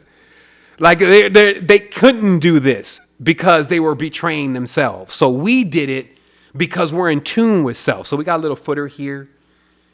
And then obviously there's a store side to this. This is your main lander. Also remember that we have a very strong affiliation. Our commissions are high. And we have some amazing products that have come in. And I guess it's no longer accessible. There's migrations going on right now. So I'll close this up. But these will be things that you'll be able to see next week. And wow, because I get a chance to look at it because, I'm not only the client, I'm the president. I definitely can say we did our best. And we're just beginning. This is phase 1. We've climbed the ladder. What we do from here will already show people just how we get to it, just how serious this is. And just it will eliminate all the questions like, I wonder if he's really, or I wonder if they're really, or all of that's been going. I feel like it is going on, obviously, because there still hasn't been, like I have to look at the metrics. So I see the numbers. That's what I said, the matrix, those are the metrics. So I watch the metrics and I look at the metrics and I see that there's a point where we're going to be now going into, we're going to start hitting these higher numbers all the way around, exposing ourselves to more people and what we have to offer, seeing more people come into the platform, seeing things churn greater for the affiliates to where they're actually being able to offset their expenses with what they're gaining here. Even if you just look at ambassador training, some people say, well, ambassador training is like $79 a month. I don't have $79. Well, be a specialist. It's free. And then you'll get like season 1 and season 2. We loaded season 2 of Ambassador Training so you can start dialing in. You can start dialing in this sovereignty. So nobody's put a wall there. It's there. It's free. It's in the university. But then you'll start realizing, well, shoot, it's not even about the $79 because if you just share the link a couple times, you're already making at least $79 and now you're getting it all for free. So we're free in that you earned it. Because there's one big thing that we learned about when people just get things. It has no value. And that was the moral of the lesson today. I like to call it the spoiled child. You're given these breaths. You're given this water, which is very valuable. They will tell you how valuable water and breath really is. As a breather and as a person who, as a connoisseur of water, it is very powerful. But we take it for granted. We're spoiled. We've had so much. So now it's time for us to recognize that that's become somewhat of a flaw in our character. Because what it does create when then you're given a lot and you didn't do anything to get it, you don't feel like it has any value. So thus it becomes valueless to you. You literally get the magnum opus, but because you didn't work for it, you didn't connect to it energetically, you didn't do any of that, it doesn't have any value to you. So that's why we put those values there. But then if you notice, for me, especially with this latest venture, this is like Patreon. You got people all the time. Hit the Cash App, everybody, hit the Cash App. Do you ever hear me saying it? Do you see monetization on the channel? No. Why? It's the decade. Because we're here for you. Are you here for us though? How long does it really take? And that's of course these are people that have it. We're not talking about people who don't have it. That need something. We have something for you. That's how the platform is designed. Input, output. You don't have nothing? Great. We start off with Ennealogy. We'll dial you right in. We'll let you understand what's broken so that you can get your wheel turning. Then you go into specialist training. You'll be in there. You got season 1, season 2, and how to build a projector. Once you come out of there, if you don't make $79, something's wrong with you. Now you got $79. This is only just to get you into ambassador training so you could take the rest of what is there, because it's a step-by-step process. Now that you have something that you know you have to maintain, you're going to do well over that. But to you, it's free basically is what I'm saying. Who designs stuff like that except for people who really care? What is the real expression? The action. That's why they define karma the wrong way. Karma is the action. These are the actions. Why do they call it karma? Because there's a rebound for everything that I do. Every yin, there's a yang. When I say to a guy, build something, they say, this is how much it costs. When I make an action, I get a reaction. That's why it's called karma. Karma is something, when you do something, something happens back. But it doesn't mean it always happens back in a bad or a negative way. That's an over definition. That's not what it means. And just like Dharma, everybody wants the Dharma. What does the Dharma mean? To bind, to connect. Look at it. Go look at it yourself. What does the word Dharma mean in the language that it's in? It means to connect, to bind, to bridge. So truly the greatest gift that you can be given is to be a part of something that is bridging and creating and connecting. But now you can sit back on the sidelines and you can watch. But wouldn't you rather participate? Like I said, if you see how many people are on that list, I think in the pillars, there's about 459 pillars, if I can remember properly. And it may go up 1 or 2 in a day, right? Or was it one of the 70% of the campaigns that failed? Now, take that on top of, this is about consciousness. So I think people cooked up enough monsters in their minds for me to fight, to have to get through to make this happen. And I've plowed through all of them. So what I'm saying is that there's so many things that you would face, but together, what we've been able to do is we've been able to pierce right through it.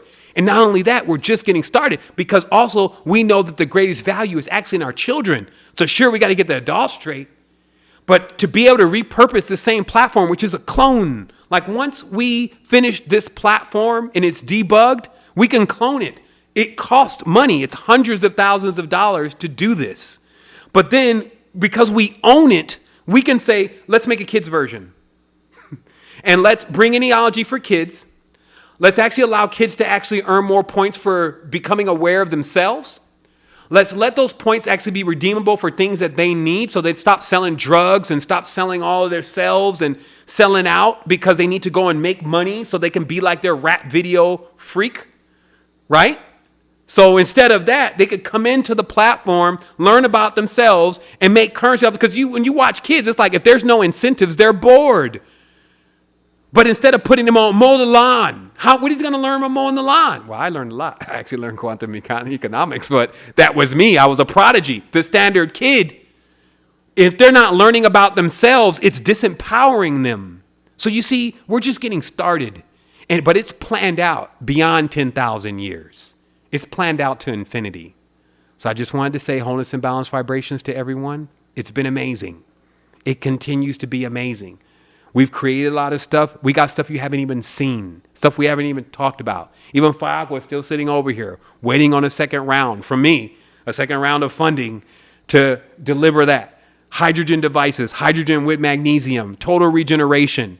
And then all this being placed also in your hands. Because remember, it's not just, oh, here's something to buy, here's something to buy. Here's something you can present to somebody else to bring a solution for them. And guess what? You catch traction for that. We award you for that. You don't got to send links for products. You're not doing that. Just send a link to a post about something that's expansive. And once people get in there and start seeing what is going on, we'll empower them. If they don't have money, wait. 2 months, they're going to have some. They're going to make a financial transaction. You're going to get awarded for it because we're taking them through the process of understanding why they're not making current, why their will is broken. And then if they have something already, then they come in there, they find a smorgasbord, meaning something that they can really find something that they like in. And if they place a financial event within that, then you're getting compensated for that. And with us growing together like that, and continuously reinvesting back in the platform, like the $70,000, like where did that go? And one of the developers got 50,000 of it, and that's real deal stuff. And he's working on love prices. That's the other thing. He's at love. He's at $40, $35 an hour. Developers are at $70, $80 an hour. But we're digging. We're finding people that we connect with. We're resonating.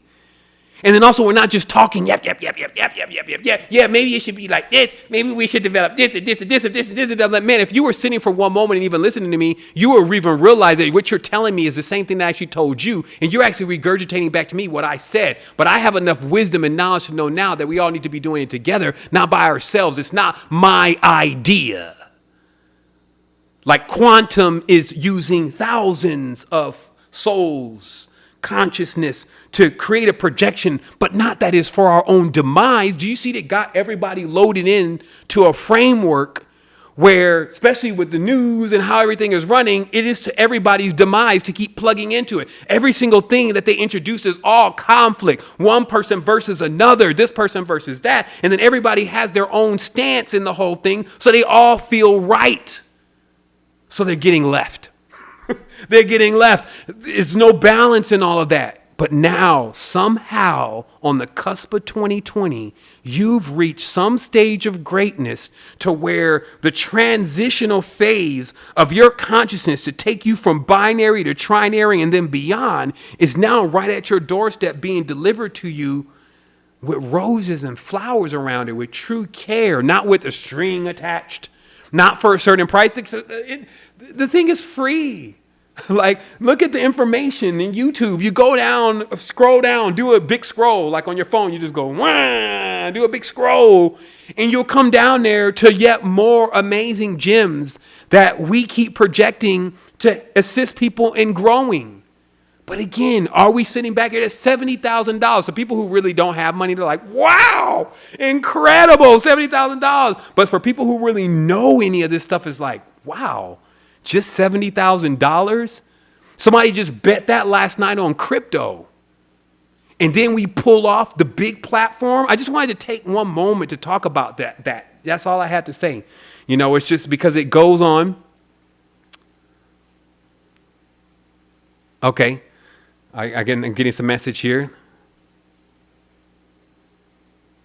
Okay, yeah. Hold on real quick. Give me 1 second. Somebody's asking me a question. So in conclusion, what I'm saying is that if I never talk about this stuff, like people just skip along, la-di-di-da, you know, it's so easy. And then I would be giving you the wrong interpretation of what's happening. I want to be very transparent, let you know what's going on, let you know how we deliver, let you also see that, A, we do need real assistance. We're making it happen. Things are getting done. If you want to go and assist in what's happening here, you can go there if you've never heard of this before. What is it going to do? It's going to keep allowing us to build the ecosystem. We have phase 1, we have phase 2, we have phase 3, we have phase 4. What does this ultimately come into? Well, you can look at an intercom, like intercom is an app. You can look at a Zendesk. You can look at a work human. You can look at a Sears, a Kmart. You could see a Ford, a Ferrari. You can see all of these firms now having to have mindfulness in line, meaning support. What is it to say you have support? Right? Like some people say, well, like, here's customer support. What about employee support? Is there employee support in here? Employee just falling apart. Like he's just like not himself. Definitely not the same way he started the job. Why? Not spending time on self, not connecting with self, not eating the right things, not meditating. So does that make a better person to work with if they're doing those things? Absolutely. So you see how it starts? First, companies have powered by mindful app. Even Secret Energy is powered by mindful app. So companies start having powered by mindful app in line with their support for their employees. After work, if you have issues with your spouse, if you have health issues, if you're dealing with issues with your children, issues, this is the support for those issues.